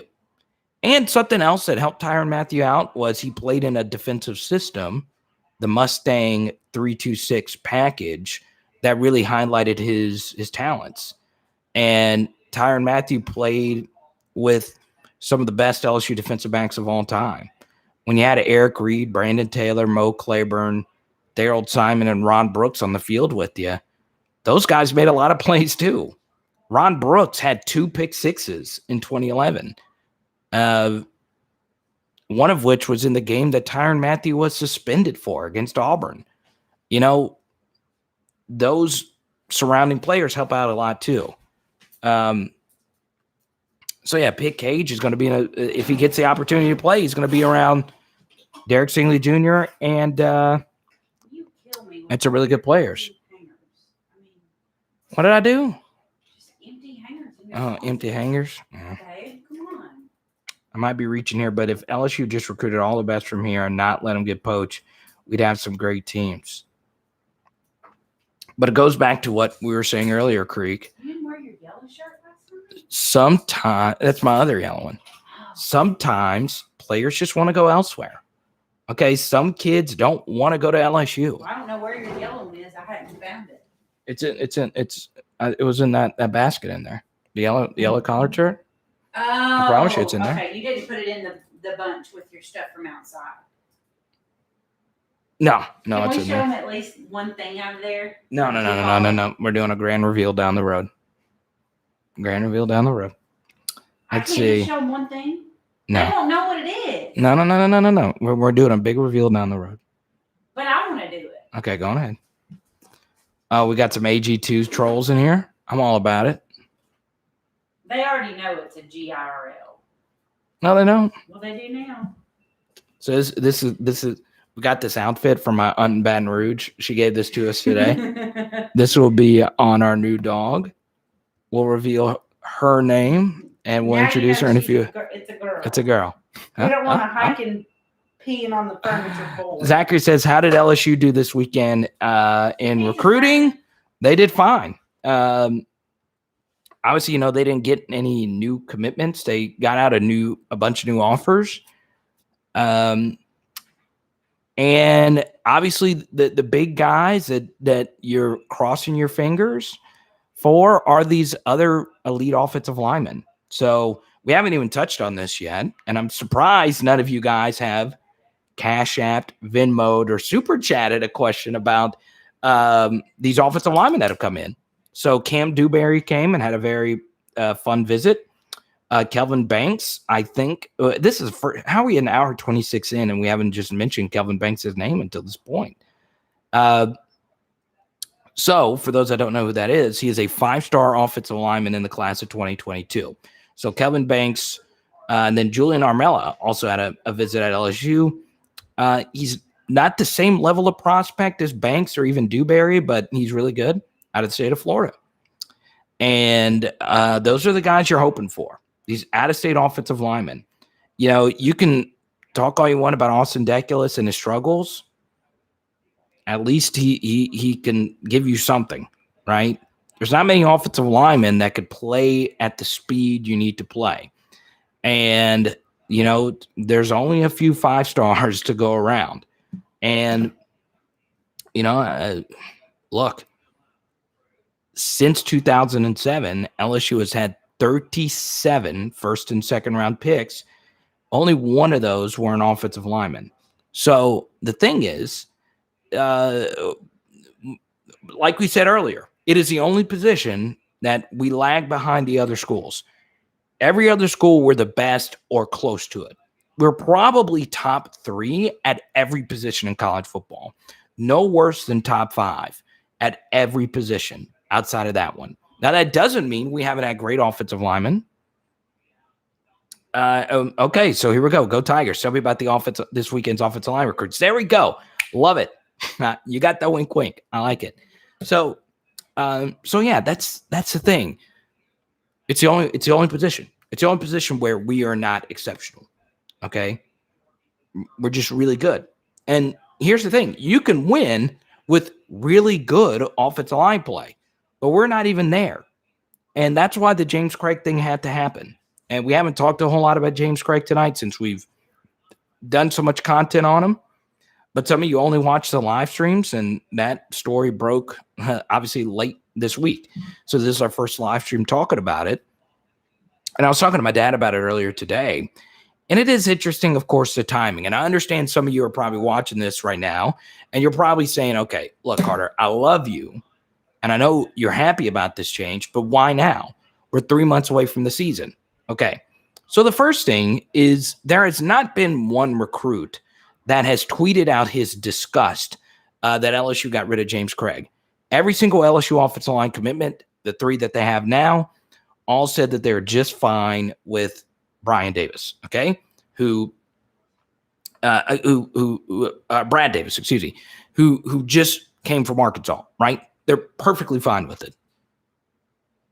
So no harm, no foul. And on top of that, James Craig in the past, recruiting wasn't never really his thing. And the development wasn't there, and so on and so on. This was a good change. This is a really good change. And thankfully it happened now. And look, I'm not going to lie. All right. I watch a lot of LSU football, mostly in the modern era. And I shared this week my two favorite offensive lines to watch in the modern era. Okay. It was the 2007 group and the 2011 group. Those two groups were great, despite not having really any exceptional NFL players on it. And those groups were so good at communicating. Those groups were so smart. Those groups really knew how to work together. And the one thing is your talent has nothing to do with your actual chemistry, right? You can have a bunch of guys that aren't Pro Bowlers, but if they play well together, you're going to win a lot of games. The problem was we couldn't move guys in the running game. We couldn't communicate. We couldn't pick up blitzes. We struggled against linemen we shouldn't have struggled against. And on top of that, we didn't recruit that well. And on top of that, our backups in the only time we could see them in the spring game. So once again, it's only a one-game sample. But a lot of these backups that were 4-star, top 250 guys look bad. So when you factor all of that in, that lets you know that a guy is a little stale at his job and we needed some fresh blood. And you get a guy who's coming in who, number one, has a good track record. He's coached at 3 other schools in the SEC. A guy who's still relatively young. A guy who's getting to coach at home for the first time in his career. A guy also who has not won anything. And I know that sounds weird. Why would you want a coach who's not won a lot of games? Well, number one, he's a position coach. And number two, this is a first real opportunity. He's going to get to go to a program that can actually win something. So you get a guy who's by default better, a guy who was mentored by the best offensive line coach in the SEC, which is Sam Pittman, who is now the head coach at Arkansas. He's mentored under him a few times now. So that lets you know 2 things about Coach Davis. The first is that he wouldn't have left Sam Pittman unless it was for a really good job, which LSU is a top 5 job in the country. Number 2, obviously, he's getting a pay raise. Reports say it's $750,000 a year. We'll see if he actually lives up to it. But the number 3 thing is if he's leaving his mentor, it has to have been for a job that was really freaking good, which obviously this is, and he hasn't won anything yet. So that means he is hungry to get to a bowl game. He is hungry to get to a college football playoff. And he's going to have a fresh perspective on this position, which, by the way, is a position where you have to have a really strong coach, okay? First thing, Ed Orgeron is obviously a defensive guy. So, when you bring in an offensive line coach, he's going to have to do a lot of the framework is going to be built by one person here. And number 2, this is a guy that really, really wants to prove himself in his home city. So I'm all in on Coach Davis. I really am.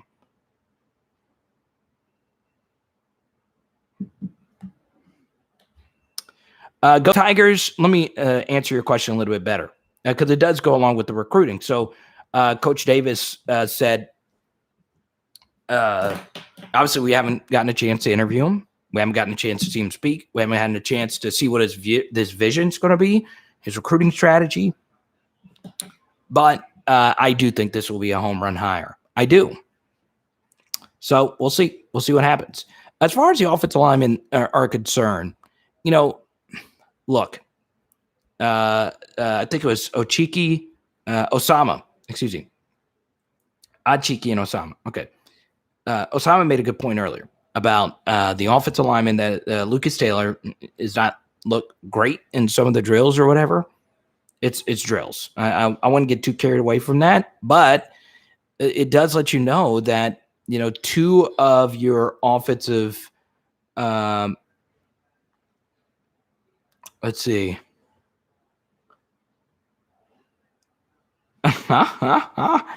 Urban, this is an interesting super chat. Let's see. Agree, Reed. I think that's the last. And let me finish out Go Tigers thing. But overall, the recruiting at the offensive line position, I really do think LSU needs to get at least 3 more offensive linemen in this class. At least. I wouldn't mind a 6 offensive lineman class. And I know that's a stretch. It's more than likely going to be 4 or 5 or maybe just 3.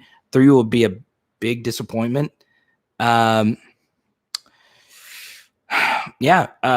hope it's a 4 or 5 class. Obviously, Emory Jones will get you at 4. That's if Taylor and Borderline are still part of this class. I think they will be. I think at least one of them will be. I think Borderline for sure. So obviously, you get Dewberry, Armella, all those guys, and then the JUCO route's going to be open. So we go to Urban. 2 things. Is it difficult having both the look and voice for? Thanks for calling me hot. I like the hashtag HAWT hot. Look into your crystal ball and compare LSU's 2019 and 2021 national championships. Urban, I love it.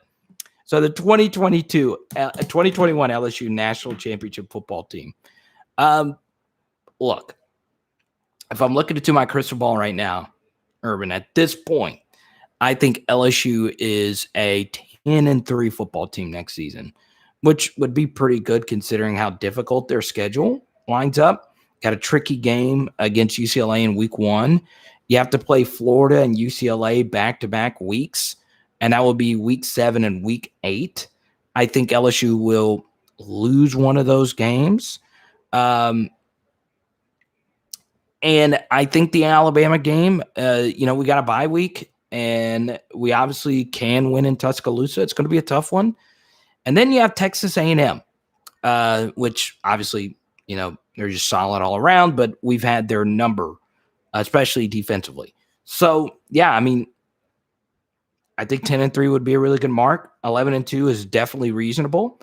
And a college football playoff, there's enough talent on this team to go to a college football playoff. There is no reason that shouldn't be the case.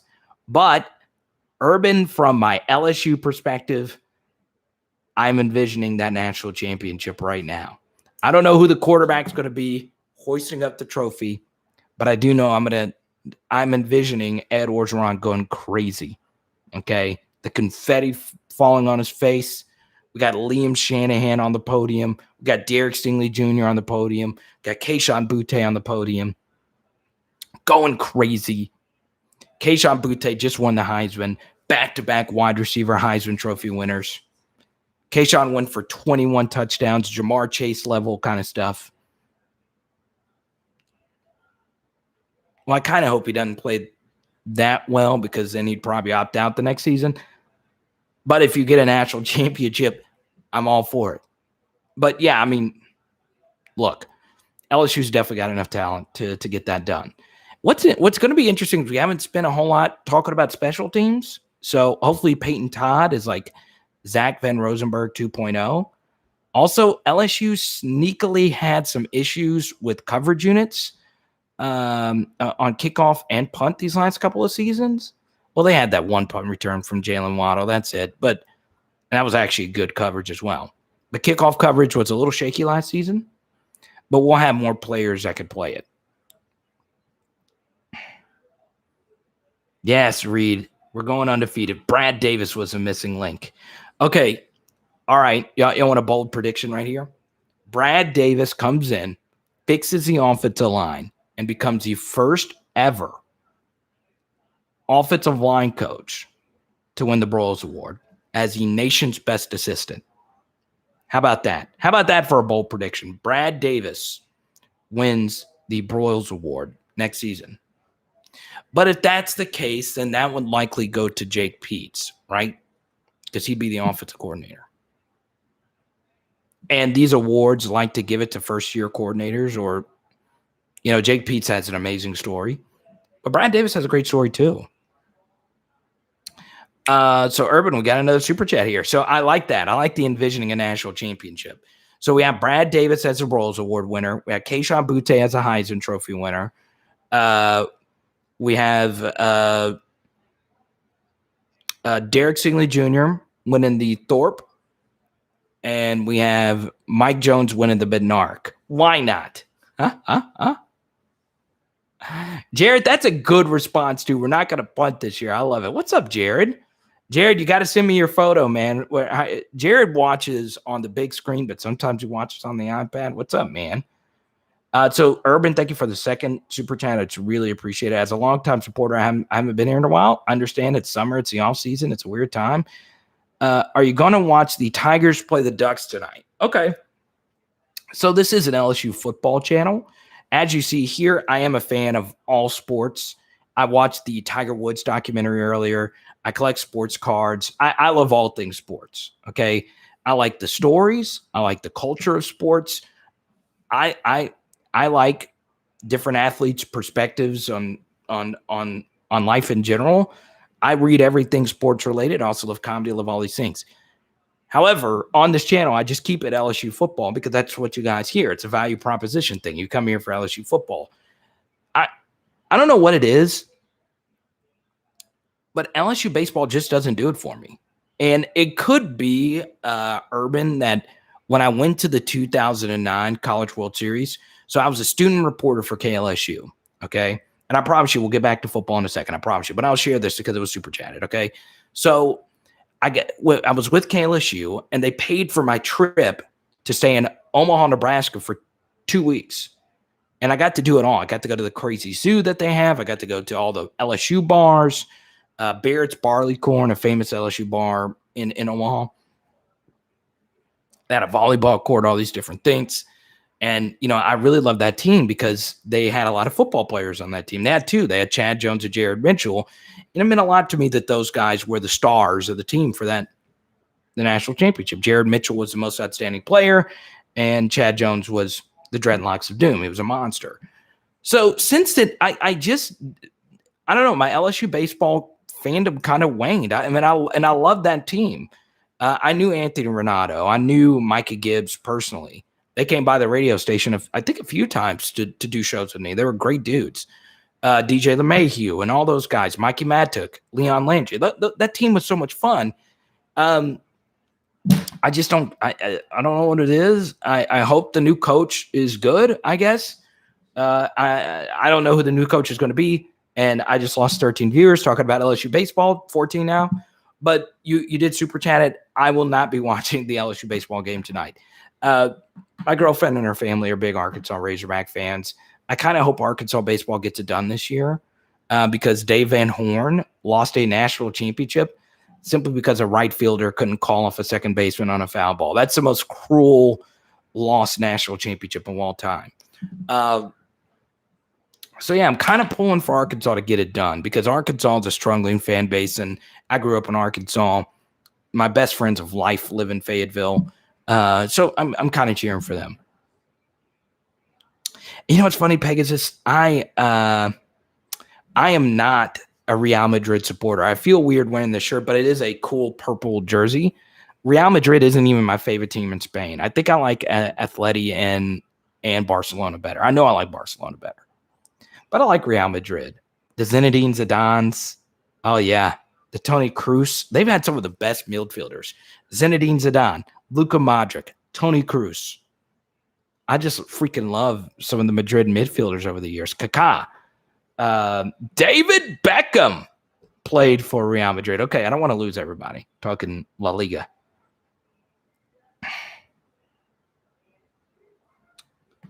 Let's see. So, Urban, I hope that answered your question. But they won a title while we were in college, my man. Yeah, they did while we were in college. Were you my classmate, Urban? I think so. But yeah, I'll never forget that national championship. It meant a lot to a lot of people in Baton Rouge. But yeah, and I'm happy Paul Manieri got his one there. And, it kind of sucks that those Alex Bregman teams, were 2 barbecue in Omaha, but it is what it is. Yeah, and ironically, Pegasus, this is a Cristiano Ronaldo jersey. Yeah, Ronaldo's great. The the LeBron Jordan debates have nothing on the Messi Ronaldo debates. It's so old and tired. But Ronaldo's arguably the best player of this era.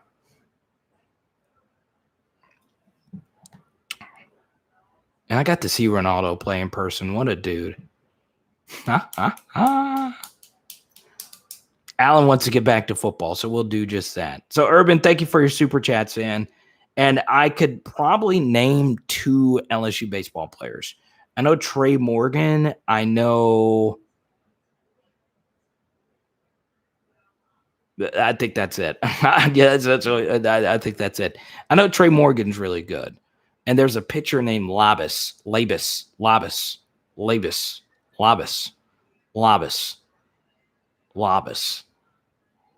I still think Mikey Mata could have played football. I really do. That guy was like biggest freak athlete, Mikey Matuk. I really thought he's probably the most athletic. Well, Chad Jones. But Mikey Matuk was just wild good at baseball. Oh, Jared, you're back on the patio. Your family kicked you out the house.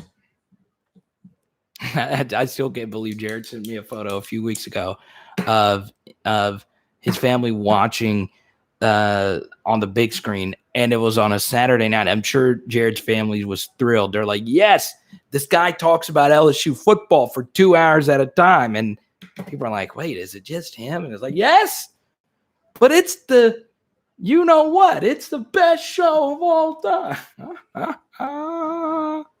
Oh, so it's Labius? Oh, Jared?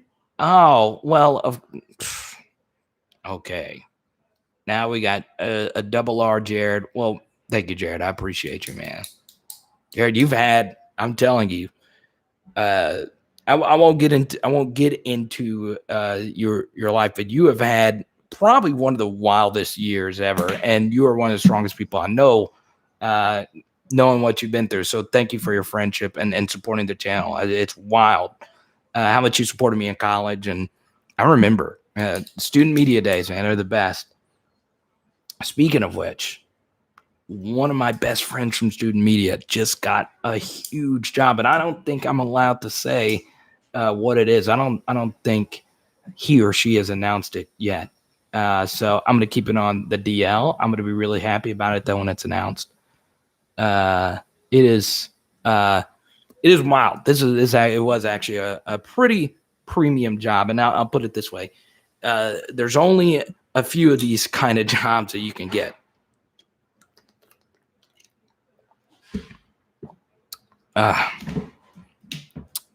Sports media is an SOB. Let's see. So yeah, we're an hour 47 into it. I know we venture off onto some other topics that's not LSU football related. But if you have an LSU football question, obviously Super Chat, Venmo, Cash App, we'll go straight to it. And or if you buy a shirt, I'll get an email right here. Let's see. This is the t-shirt link. And if you're watching, we got 93 people watching and only 44 thumbs up. It doesn't cost you a thing to hit that thumbs up button.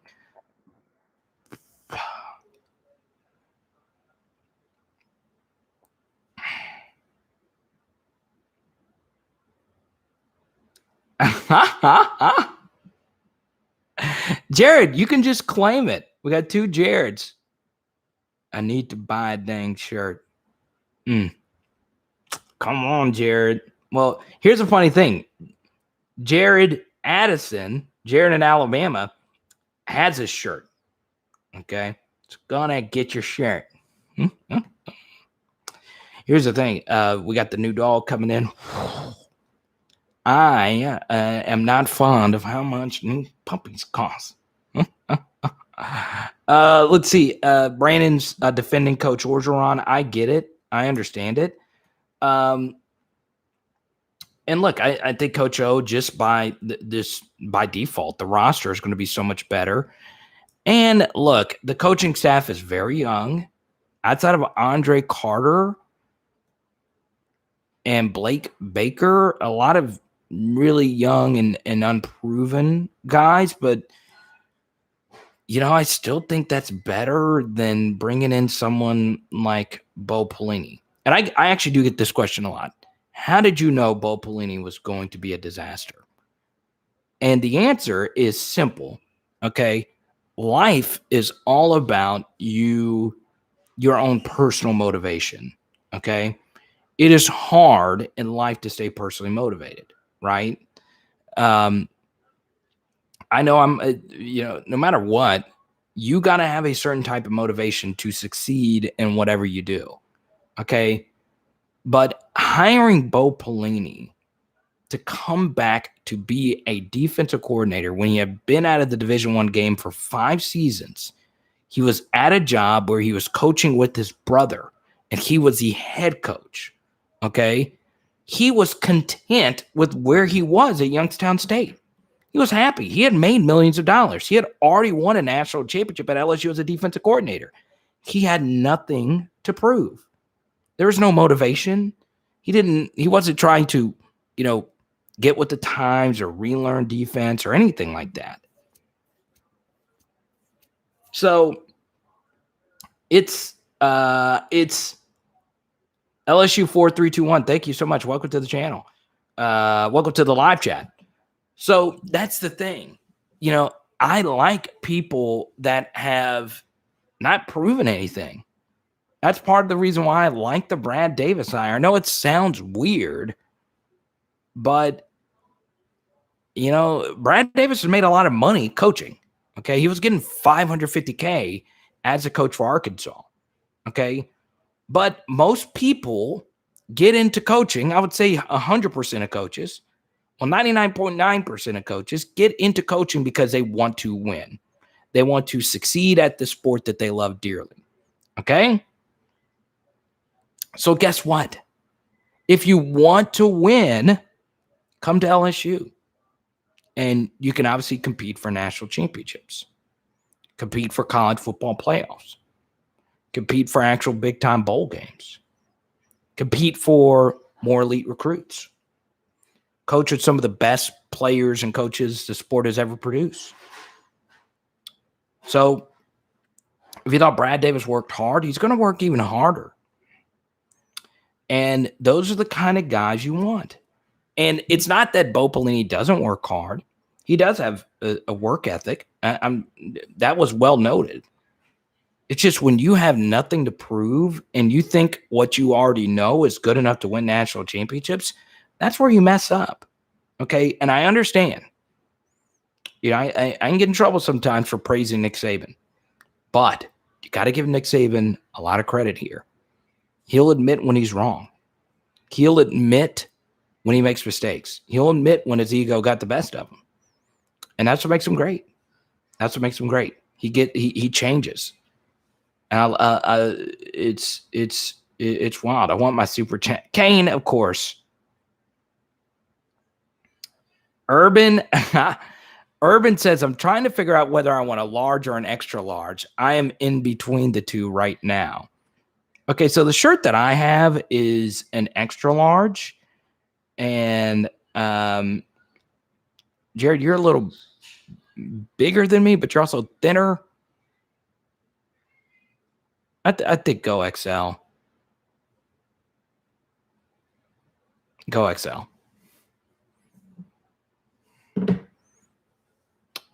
Because here's the thing. If you order a shirt that's too big, the good thing is you can give the shirt that's too big to your significant other, and she could wear it as a pajama shirt. That's your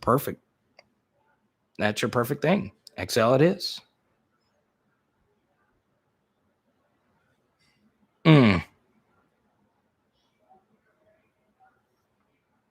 Coach O's extension runs through 2026. How many titles do you think he can win by then? Well, you would hope at least one between that point. And I think from now until 2026, what is that? That's 5 seasons. You would like at least 2 college football playoffs in 5 seasons would be pretty good. I think. I don't know. One's good. One. I'll go with 1. Obviously, we want as many as possible. I get my shirts from Omar the Tent Maker. Let's see. Lou, let's be honest here. LSU fans make more out of beating Saban than it really is. Hugh Freeze ran a track around them with less talent than LSU, so there's no way LSU shouldn't be doing the same. True. Kane says 7-5 is definitely on the table this year. I agree. And it's in Kane's comment has as much to do with the SEC. The SEC is going to be really good. And Urban, you brought up the 2019 to 2021. You know, this is a great comparison to make. Okay, so and Urban, I know you've been away from the channel. We actually did a video a few weeks ago titled 8.5, which is a win total for LSU next season. And here's my perfect analogy from 2019 to 2021. Okay, so there we go. We just got a shirt. Thank you. You did get XL. Good stuff. So I'll go back to your super chat, Urban. Thank you for getting a shirt. So the thing is, and this is very important. All right. So take the 2019 team, the LSU 2019 team. It's our greatest team of all time. And wouldn't have mattered who you threw out in front of them. They're going to beat whoever. Okay. But the thing that was great about the 2019 season was the schedule. While it was really tough, don't get it twisted. It was a really difficult schedule, but the schedule featured a lot of surefire wins. Okay. Mississippi State was bad. Joe Moorhead was a disaster. Ole Miss wasn't great. Matt Luke, no innovation, no nothing. Okay. Arkansas was being coached by the worst pro coach I've ever seen in the SEC. And it wasn't even close. Okay. And on top of that, and this is a very key thing, you also drew Vanderbilt, okay, out of the SEC East. And Vanderbilt at the end of defensive coordinator at Auburn, Derek Mason, at the end of the Derek Mason era, they were bad.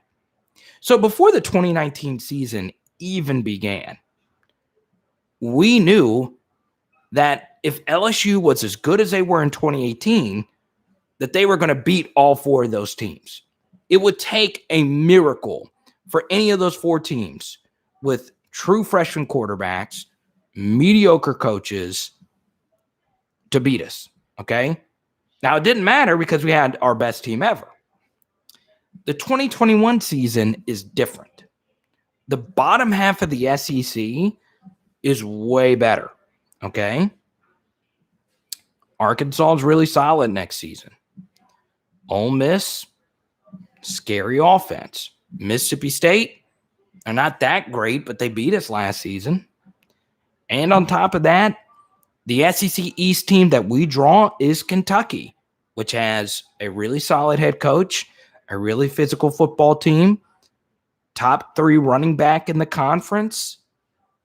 We should beat them, but that's not going to be an easy game by any stretch of the imagination.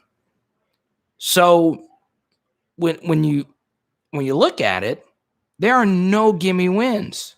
There are no gimme Power 5 wins on the schedule. Okay?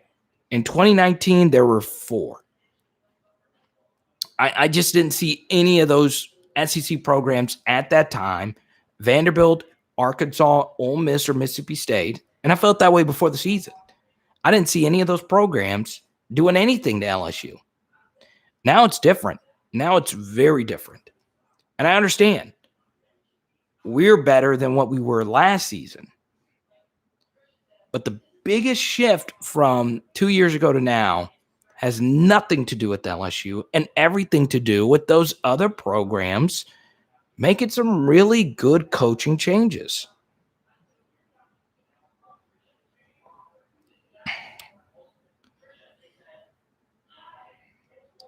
Roman, there we go. Our Roman's one of our favorite drivers on here. Roman, are you traveling tonight? Let me know. Welcome, Roman. It's been a while. But yeah, the bottom half SEC is really good. They're really, really good this season.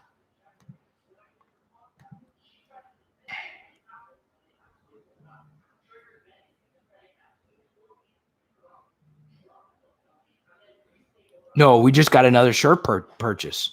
Are you kidding me? Shout out to Matthew.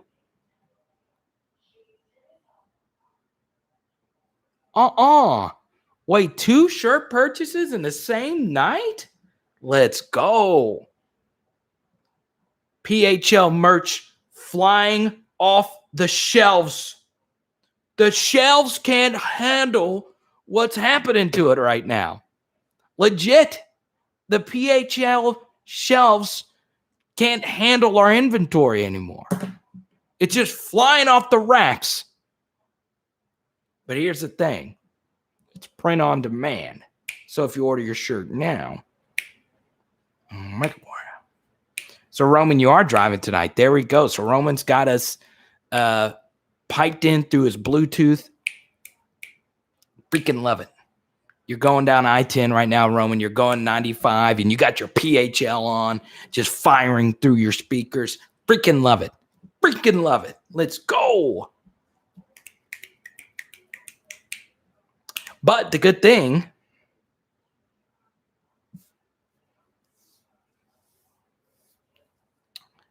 Joanna, I never said that. I was more so living in a fantasy world. All right. I do think they'll be better, though. I do. Some of the stuff that the LSU offensive line struggled with last season was simple IQ. Okay. So this is a good thing to tell your offensive line, especially if Myles Brennan is your quarterback. We want to stop interior blitzers and then work our way out. Okay. A big issue for LSU last season was we were giving up easy, simple A-B gap blitzers. Okay. So the first thing I would tell the LSU offensive line is just rudimentary stuff. Okay. Under any circumstance, okay, we don't want guys going through the A gap and B gap unblocked. Okay. And this is also kind of the same idea with the LSU defense. Okay. The one thing you don't want to happen in the sport of football is you don't want guys attacking you downhill with no blocking or no resistance. So a big issue with the LSU defense and their run defense last season was running backs, whether it was running through the outside or running through, and we talked about this on live streams, the backside B gap, which is the weakness of a 4-3 defense, runs through the backside B gap, okay?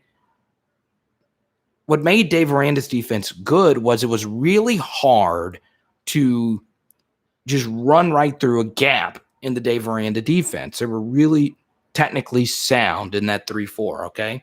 So a big issue with LSU's passing defense and run defense wasn't so much that they were giving up huge chunks. It was also that they were doing so without much resistance, okay? The same thing is true for the LSU offensive line. You don't want free rushers, okay? And if you do give up free rushers, you want them coming from the edge. So in our initial Brad Davis piece, we showed a clip from the 2007 LSU offensive line. And that offensive line played an unbelievable game against Arkansas. Now, we lost that game, but Arkansas blitzed 7 guys 4 or 5 times in that game, and they never got to Matt Flynn. The LSU offensive line picked it up near perfect every single time, okay? And that's because they communicated and they understood gap integrity. They understood, okay, we don't want anyone running free to Matt Flynn. And if we're going to give up someone free coming off the edge, we want it to be the most outermost guy. That group was really good at that, okay? And if that group wasn't good at that, we wouldn't have won a national championship, because a big myth about the 2007 LSU national championship team is that they were dominant, where it was the opposite. They were dominant in the first 2 games, and then they had to come back a lot. And that unit was so mentally strong. That unit really loved being around each other. And that unit had a will to them that was so crazy. They were down double digits in quite a few games. They were down double digits against Auburn. They won. They were down double digits Against Alabama, they won. They were down double digits in a few other games. I got it pulled up right here. I was charting it the other day. They were down double digits to Ohio State, and they came back and won. And that was because the protection was so good. It was just really good. And none of those 5 guys really had an NFL career. They were just really good football players. And you could tell, just watch them. Communication. That's all it was. And that's going to be the most important thing. We don't want all these free blitzers. If you can't move guys in the running game, it's fine. Just don't give up on block blitzers. That is so key. And we did that so much last season, and we never really got around to adjusting it.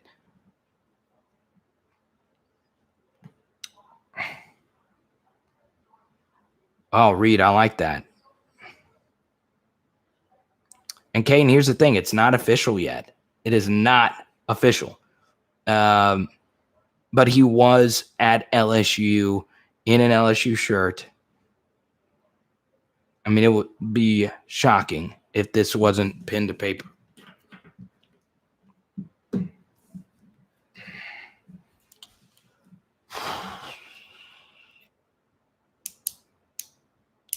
Carter, you need to do a deep dive comparing the 2019 defense to the 2021 defense going into the season. Jared, thank you for the super chat. You picked the topic, man. And go Tigers, thank you for your super chat earlier. So the hard thing about that is the defense personnel is so different. So that would be pretty hard to do. But I'll think about that. How do I feel about Walter Nolan? Gavin O?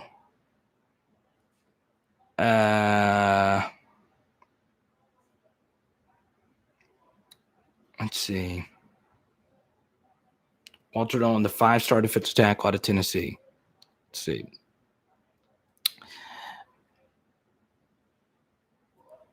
Yeah, I know, Kane. It's not official. I don't know what the holdup is from an official announcement. They might be waiting until Monday. Okay, I see what you're saying, Go Tigers. So not schematically, but okay, thank you, Jared. I appreciate you, man. Tell the fam I said hello. And Jared, I think we are going back to Mobile in a few months to see Haley's family again. So I'm gonna hit you up. We'll hang out for sure. Let's see.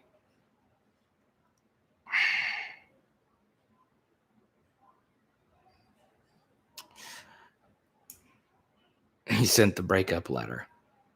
Okay, so I'll answer this really quickly about Walter Nolan. He did tweet that he shut down his recruitment, but this kind of goes along with the Le'Veon Moss thing, is that,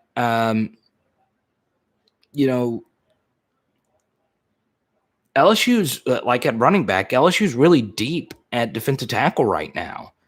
I mean, they're really deep. So I don't think it's necessarily the end of the world if you don't get a commitment from Walter Nolan. I know Ed Orgeron really wants him.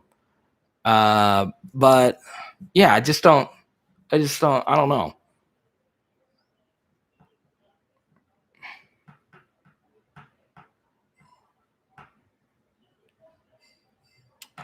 LSU 4321. Tell me more about yourself, man. Where you watch it from? I know you're new to the live chat. I appreciate you supporting. Anything, really. And let's go ahead. We haven't done that in a live chat in a while. Shout out where you're watching from, each and every one of you. Let me know. I obviously I know Kane is up north. Jared is in Alabama. Kane at the offensive analyst hire from Kansas. I know nothing. I don't even know his name. Max. Okay, Max doesn't comment for hours, and then he says, "I'm on my phone." Brandon, you're also in Alabama? I guess my channel is just home for the LSU fans that are in Alabama.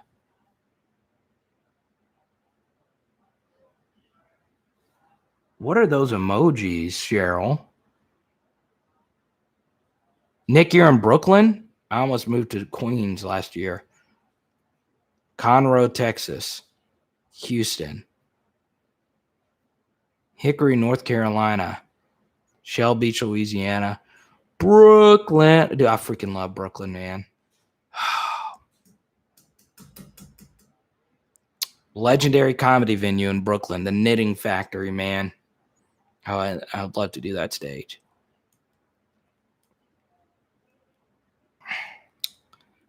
Tuscaloosa.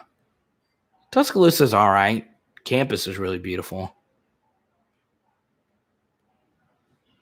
LSU 4321, you said you're from Baton Rouge? Cool stuff, man. Scott, welcome to the chat, man. Scott, is this your first time in the chat? Welcome. Marietta, Georgia, Michael. Michael, are you the bag man in Marietta that's giving us all these great players? Are you the bag? Michael, just wink. Just wink it to the screen, and I can feel your energy if you're the bag man in Marietta.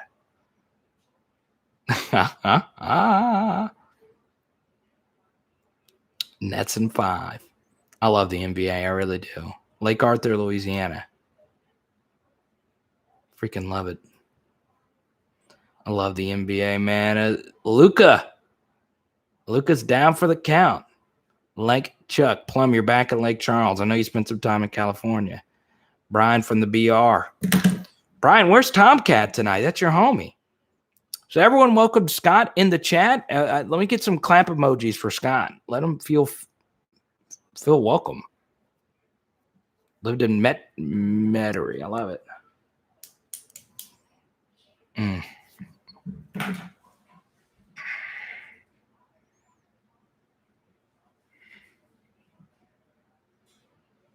Oh, Jared, you got a boat? I love that, Jared. I love that.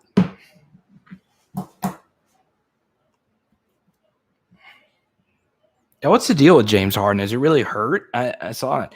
Okay, let's go to Max. I think it's a good possibility we contend for Tittle. Tittle. I like it. Yo, let me see yo Tittles. Tittles. I'm going to mess with you, Max. Thank you for your super chat.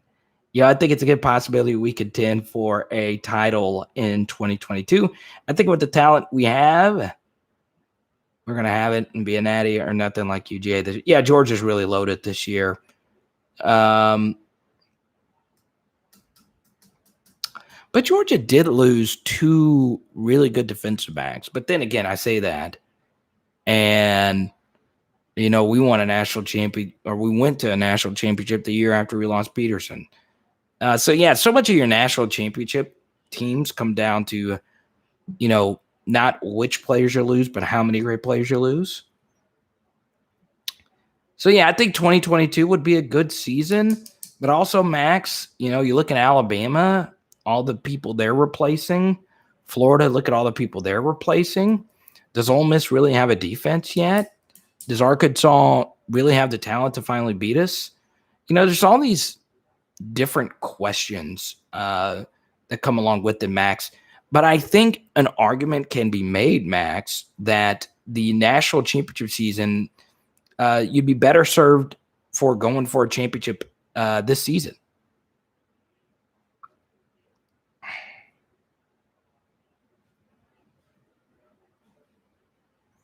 Creek says by 2023, we'll have won a natty. I like it. It just depends who the quarterback's going to be. Is that 2023 team led by Garrett Nussmeier? Is that your prediction, Creek?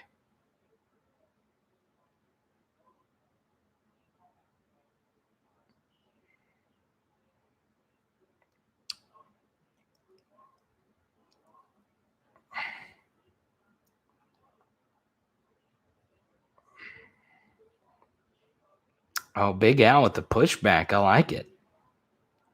Oh, Creek. I like it. Creek is saying Walker Howard comes to LSU, wins the job in year 2. So that means he is winning the job over Garrett Nussmeier. He's winning the job over a senior in Max Johnson. And in theory, Max Johnson does have 4 years of eligibility remaining. So, yeah, it is interesting.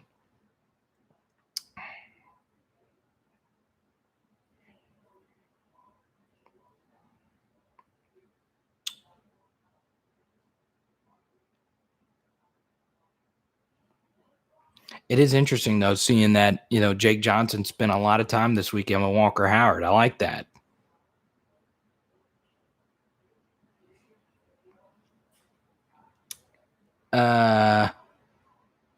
Yeah, Scott, the ability to recruit things is going to be interesting. He has a decent recruiting track record, but, obviously if he lands Dewberry, Armella, or Banks, that means he's a really special recruiter. That's obviously, the big three out-of-state tackles. I don't think Zach Rice is in the realm of possibility here, but never say never, right? So, yeah, if he gets Banks, that's obviously huge, but we'll see.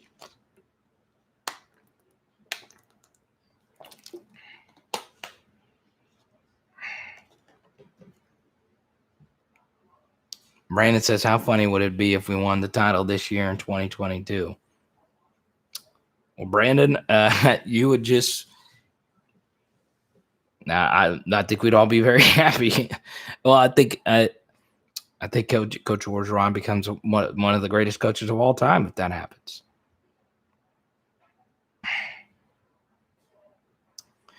Oh, Nick, I was trying to go through a live stream.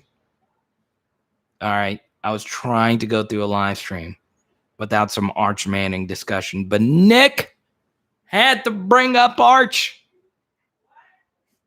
I was talking to myself, babe. I was talking to myself. Are we still doing pizza tonight? Are you done? No, I'm not done. Are we still doing pizza? Oh, my pizza's done?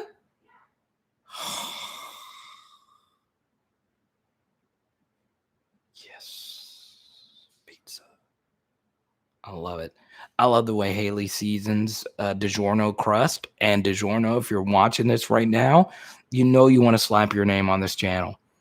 Who would not want to listen to Power Hour LSU with Carter the Power, powered by DiGiorno? That's a lot of power. It's triple power. DiGiorno, if you're watching this is your opportunity to shine. Pay for Baby Z's early vet visits.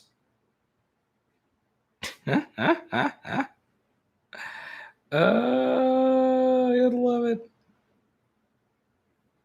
I freaking love it. I freaking love it. Dude, look, DiGiorno, they've had some who have DiGiorno's big spokesman been? I know Jay Farrow was like the big spokesman there. And obviously, if you're competing against me versus Jay Farrow, I can understand why their ad dollars would go that way instead of this way. But I am a big Jay Farrow fan. Dude is a monster on stage. Monster. Oh, Jared, you did Domino's? I'm also a big Domino's guy. Actually, I like all forms of pizza. I really do. Juwan says, where do we go now? Running back? Yeah, Trevante Citizen. And I shared this earlier. I think he's and once again, it's the reason why I hate it not doing, because I on everything, I recorded a running back video for the 2022 class, because if you go watch my content, I did the Kevontre Bradford video. And once that video posted, I had already started doing. So what I'll do is I'll record some chunks of content before, the week. And I'd started looking at Le'Veon Moss and Trevante Citizen. And once again, it's going to sound like revisionist history, but I really did. When I watched both of them, I thought, it's like, I think Citizen is a better player here. But, I can't say that now, because all Alabama fans are going to say, well, of course you feel that way. So it's one of those things where I wish I would have done the video like 2 weeks ago. Kenneth, you did pizza tonight? 2?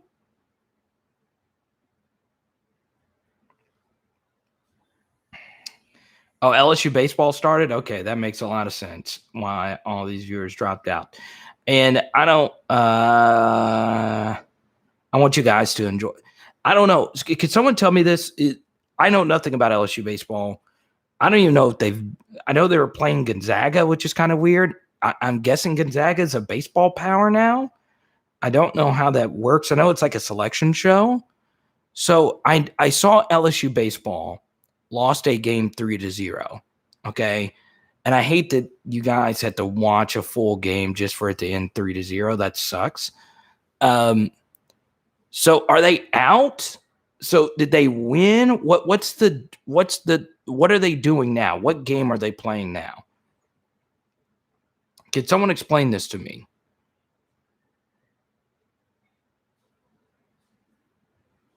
See, Breezy's in the chat. I like that. Forever, ever, ever. That's his most underrated song. Forever on the dance floor.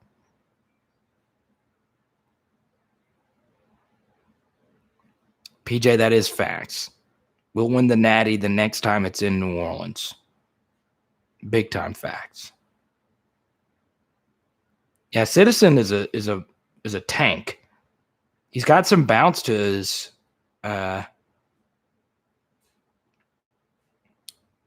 Boudin and Gratins.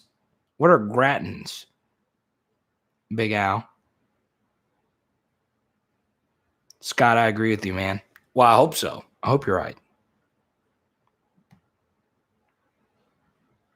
So could someone explain the baseball thing to me? Because I know you have to lose twice before you go home. So I guess LSU baseball won earlier today, and now they're playing Oregon. Kane, it's a banger. That's honestly, that's the only Chris Brown song that came to my mind.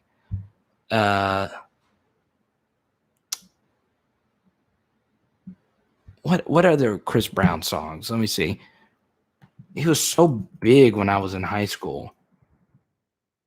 Let's see.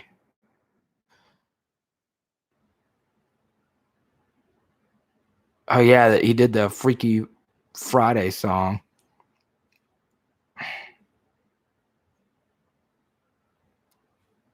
I can't play any of this because I'd get demonetized. Oh yeah, forever a right time to say goodbye. Make you say yo. I remember some of these songs, Kane. These were bangers. No, Kane, I'm serious. But then again, you know, I don't know. I don't know what people listen to now. Let's see. Okay, double elimination. So LSU has to play Gonzaga again if they lose. They are out if they win. So if LSU beats Oregon, does that mean that they have to beat Gonzaga twice? That's okay, Britt. What's up, man? I don't know. That's right, Kane. I did lose some viewers on the Chris Brown. I'm not even a Chris Brown fan, really. I couldn't name any of his songs. I had to look it up here.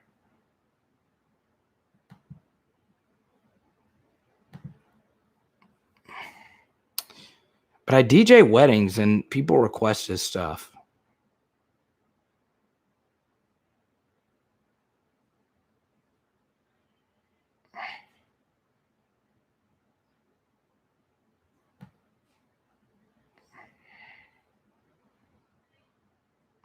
Thank you, Grayland. Okay, LSU needs to win 2 versus Oregon.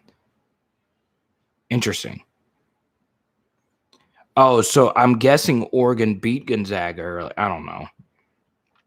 This is what I get for trying to. Okay, so we beat Gonzaga earlier. Okay, so Gonzaga choked like they always do. Perfect. It's just us and the Ducks. We lead 1-0 in the first.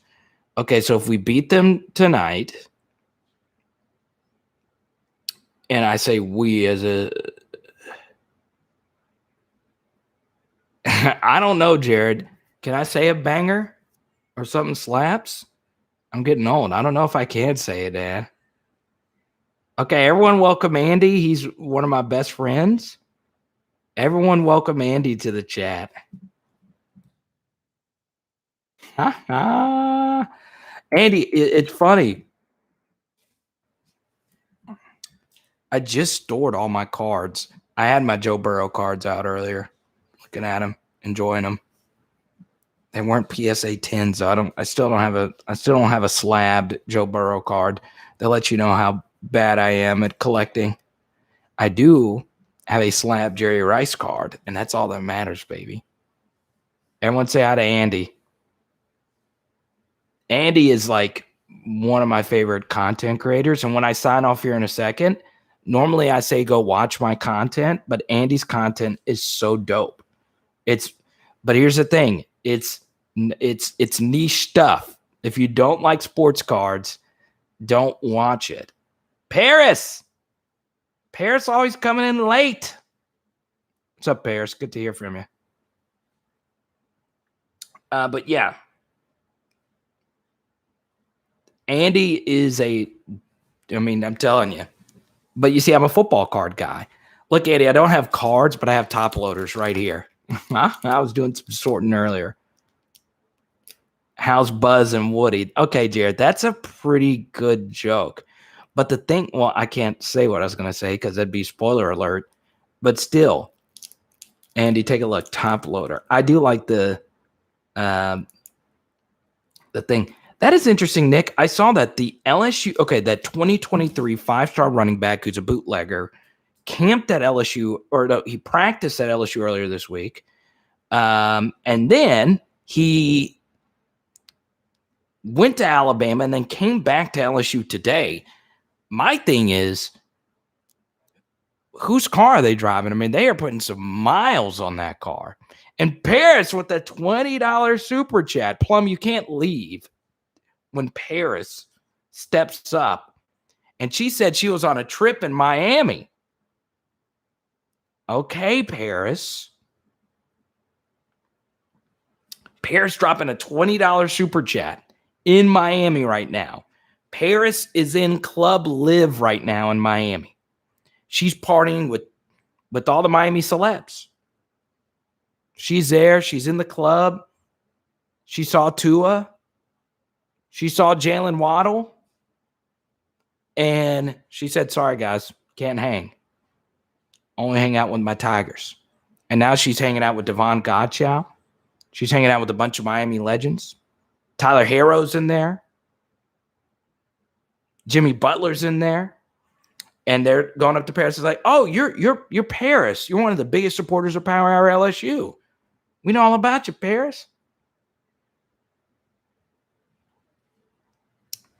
There you go. Paris is in Club Live. Paris is in there. Guys are trying to buy her drinks. They got too much cologne on. That's one thing I've always heard about Miami.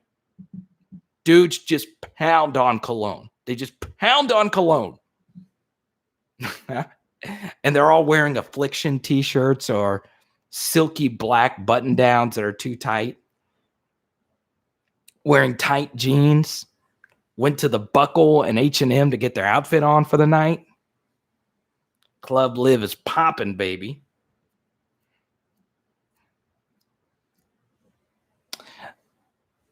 So, yeah, it's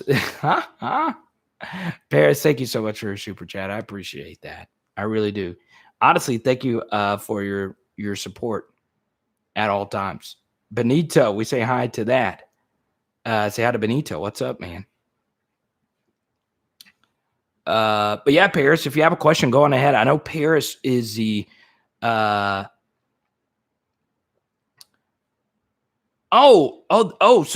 I did not know this, that the Floyd versus Jake Paul fight is in Miami.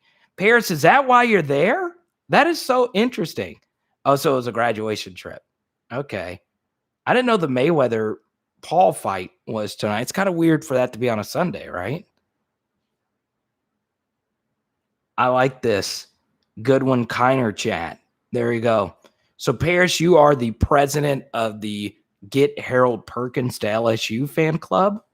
So I appreciate you, Paris, giving us our Harold Perkins update, the 5-star linebacker. I really hope he comes to LSU. Low-key a position of need. Here's the thing about the linebacker position. If Mike Jones balls out, he's going to the NFL. If Bug Strong balls out, he's a 2019 recruit. This is year 3 for him. He can go to the NFL. All right, Jared Small, he's gone after this season. Damon Clark's gone after this season. Micah Baskerville's gone after this season. And then the linebacker room is Josh White and Antoine Sampa, and that's it. That thing I just laid out is a plausible scenario. And right now, LSU has 0 linebackers committed. Okay. Now, there's some linebackers I like a lot in this class of 2022.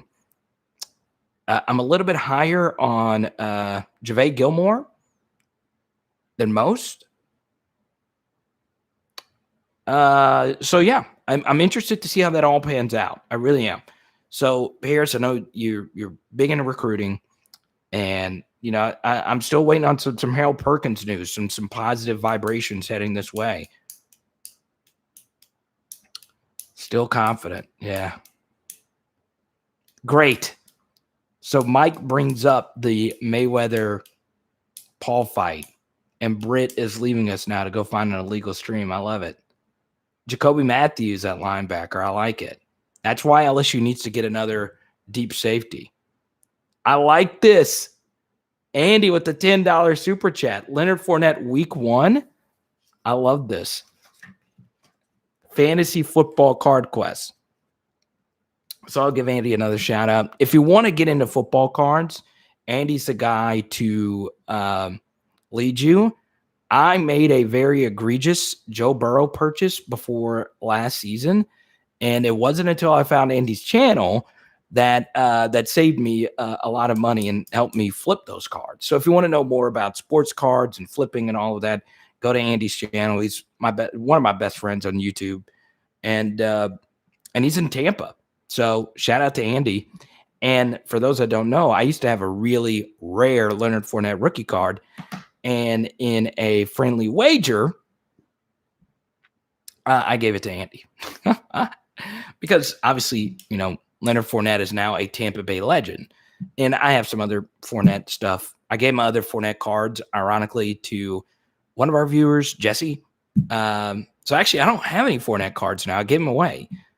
So Andy has my lone rare Leonard Fournette rookie card. But Andy is also probably a bigger Fournette fan than me. And that's crazy. But he is a legend in Tampa Bay. Playoff Lenny or Lombardi Lenny. Thoughts on the Walter Nolan tweet, Benito? I wouldn't look too much into it. You know, he could say he's shutting down his recruitment. He's a 5-star. Okay, he can open it back up. I wouldn't count Ed Orgeron out for any elite defensive lineman. What's the new O-line coach background? Haven't watched anything yet. Yeah, Brad Davis is going to come in, ball out, baby. I think when Brad Davis gets his opportunity to get these guys balling out and getting these guys picking up simple blitzes, we are going to be in better shape. I have some Jay Russell stuff I could send you. I love it. And there you go, Paris. That's my full video on Brad Davis, because I'm about to have to sign off in a second because I'm hungry and I'm ready to eat this delicious Haley pizza.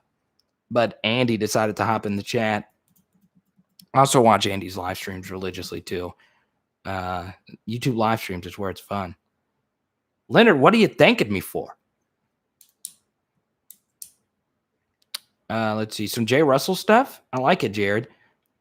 And ironically, where you are, Jared, is Jamarcus Russell country.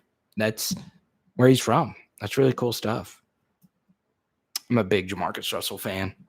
I think whenever and obviously his NFL career is what everyone talks about, and I'm sure he thinks about it every single day. He wasted all his God-given ability.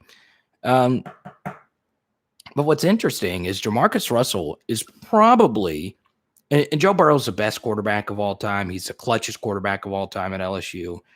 But when it comes to pure pressure, game on the line throws in the fourth quarter, obviously Marcus Randall-Steve will never be forgotten. Matt Flynn is as clutch as it gets. But Jamarcus Russell, my goodness gracious, how many big, and I mean big throws did this guy make? The Arizona State play, the Ole Miss game. I mean, the dude was uncanny when the game was on the line. So, yeah, I love me some Jamarcus Russell. I do. Jordan Allen, Paris, he has not gotten the offer, but I think it's coming. And here's my thing, Paris. Shaz Preston's going to be huge. Oh yeah, Lombardi Leonard, I love it. Would you take Leonard or Clyde? Nick, it depends on the offense. If we're running the 2019 offense, obviously Clyde. If I need someone to tote it 30 times in a slobber knocker game where, it's snot bubbles on every hit, obviously you want Leonard Fournette to be your guy. So, yeah. I would keep it at that. I think they're two polar opposite backs. Leonard is just an ungodly athlete. And Clyde is not. He's short, not unbelievably fast, but man, his football IQ and his talent is so uncanny. And they're two of the best of all time, two of the best SEC backs. Well, definitely two of the best LSU backs. And they're up there. They're up there amongst the greats, SEC greats. So, Pierce, here's the thing about Jordan Allen. Okay. And this will be your major takeaway, Paris, because I know you've been in Miami, you've been hanging out on the beach, and the thing that I freaking love about, and this should be how you guys feel about it as well, okay? So Le'Veon Moss this week was at LSU, and he was wearing the LSU gear, and every single recruiting reporter I read, it was like, okay, Le'Veon Moss, we could see him committing to LSU soon, all right? But then he goes to Alabama, and then he commits to Alabama. Okay, those things happen. However, the one thing I always say is who really wants to go to LSU? Well, Jordan Allen, it's well known that his best friend is LaTerrence Welch. And I think obviously when it comes to defensive backs, the brand is LSU. And I think Jordan Allen really wants to play at LSU. So here's the thing. When a guy like LaTerrence Welch commits to Alabama, then you should feel better about a Jordan Allen getting an offer. You have to remember this. The value of a recruiting slot is higher than it's ever been. Okay? And you could argue long-term, Le'Veon Moss going to Alabama might be a good thing. He's such a sublime athlete. You're obviously going to take him. But he's at a position where LSU doesn't desperately need a running back. But I'll tell you this, you're going to need more defensive backs. And Jordan Allen plays a position that is of higher value. He is a defensive back. Now, he might not be an elite defensive back, but I think he's pretty good. And I understand that everyone's wanting Jordan Allen to be offered, and I get it. He went to LCA, and, he's a Louisiana bootlegger, and all these different things. And he's got a strong fan base on this channel. And I like him too. I've shared how much I enjoyed him. But, if more in-state guys commit out of state, then the likelihood that Jordan Allen gets an offer goes up because that slot opens itself up. And Nick, you're right. They're all basically bootleggers, but still. I should do a 24-hour broadcast. Huh? Shout out to the Lebitard show. Let me see. Conti, Ruiz, Jessica. They have some really talented people over there.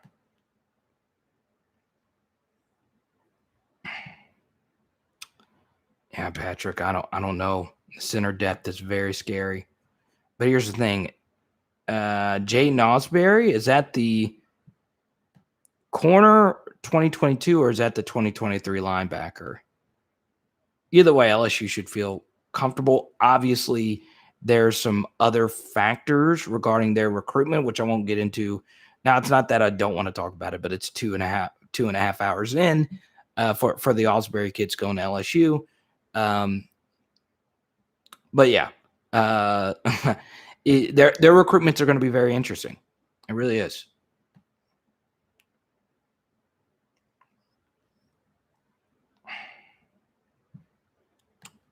All right, guys. Paris, let me know if I answered your super chat well about Jordan Allen. And if not, I'll go ahead and sign this thing off. Andy, thank you so much for hopping in. Good to see creators support each other. I appreciate that. Don't forget, guys.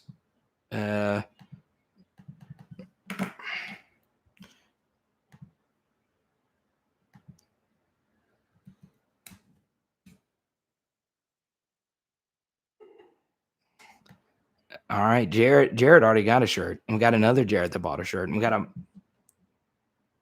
Michael that bought a shirt tonight. I like that.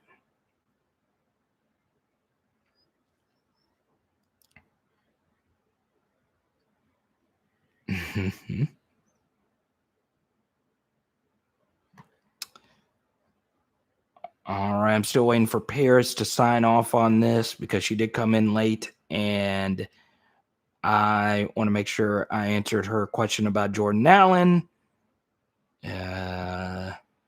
Once again, she's in Club Live right now, partying it up in Miami. Well, you did a Super Trooper? Man, here's the thing, Jared. I thought it was a good movie. I just don't know, because like Super Trooper was up there with like the Super Bads and like the big comedies of that era, and it just never really got to me. I'm looking on eBay for PHL shirts. It's already on the resale market, Big Al. That's good. I like it. That means I've made it. Oh, man. I love it. Shout out to Max, as always, for super chatting, and Jared. Oh, you guys.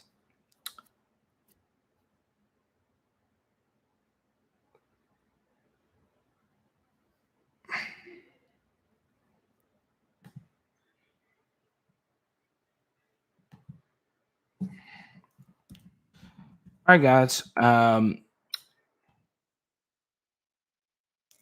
I do actually have to produce another video tonight because I am doing some ESPN radio tomorrow in South Carolina.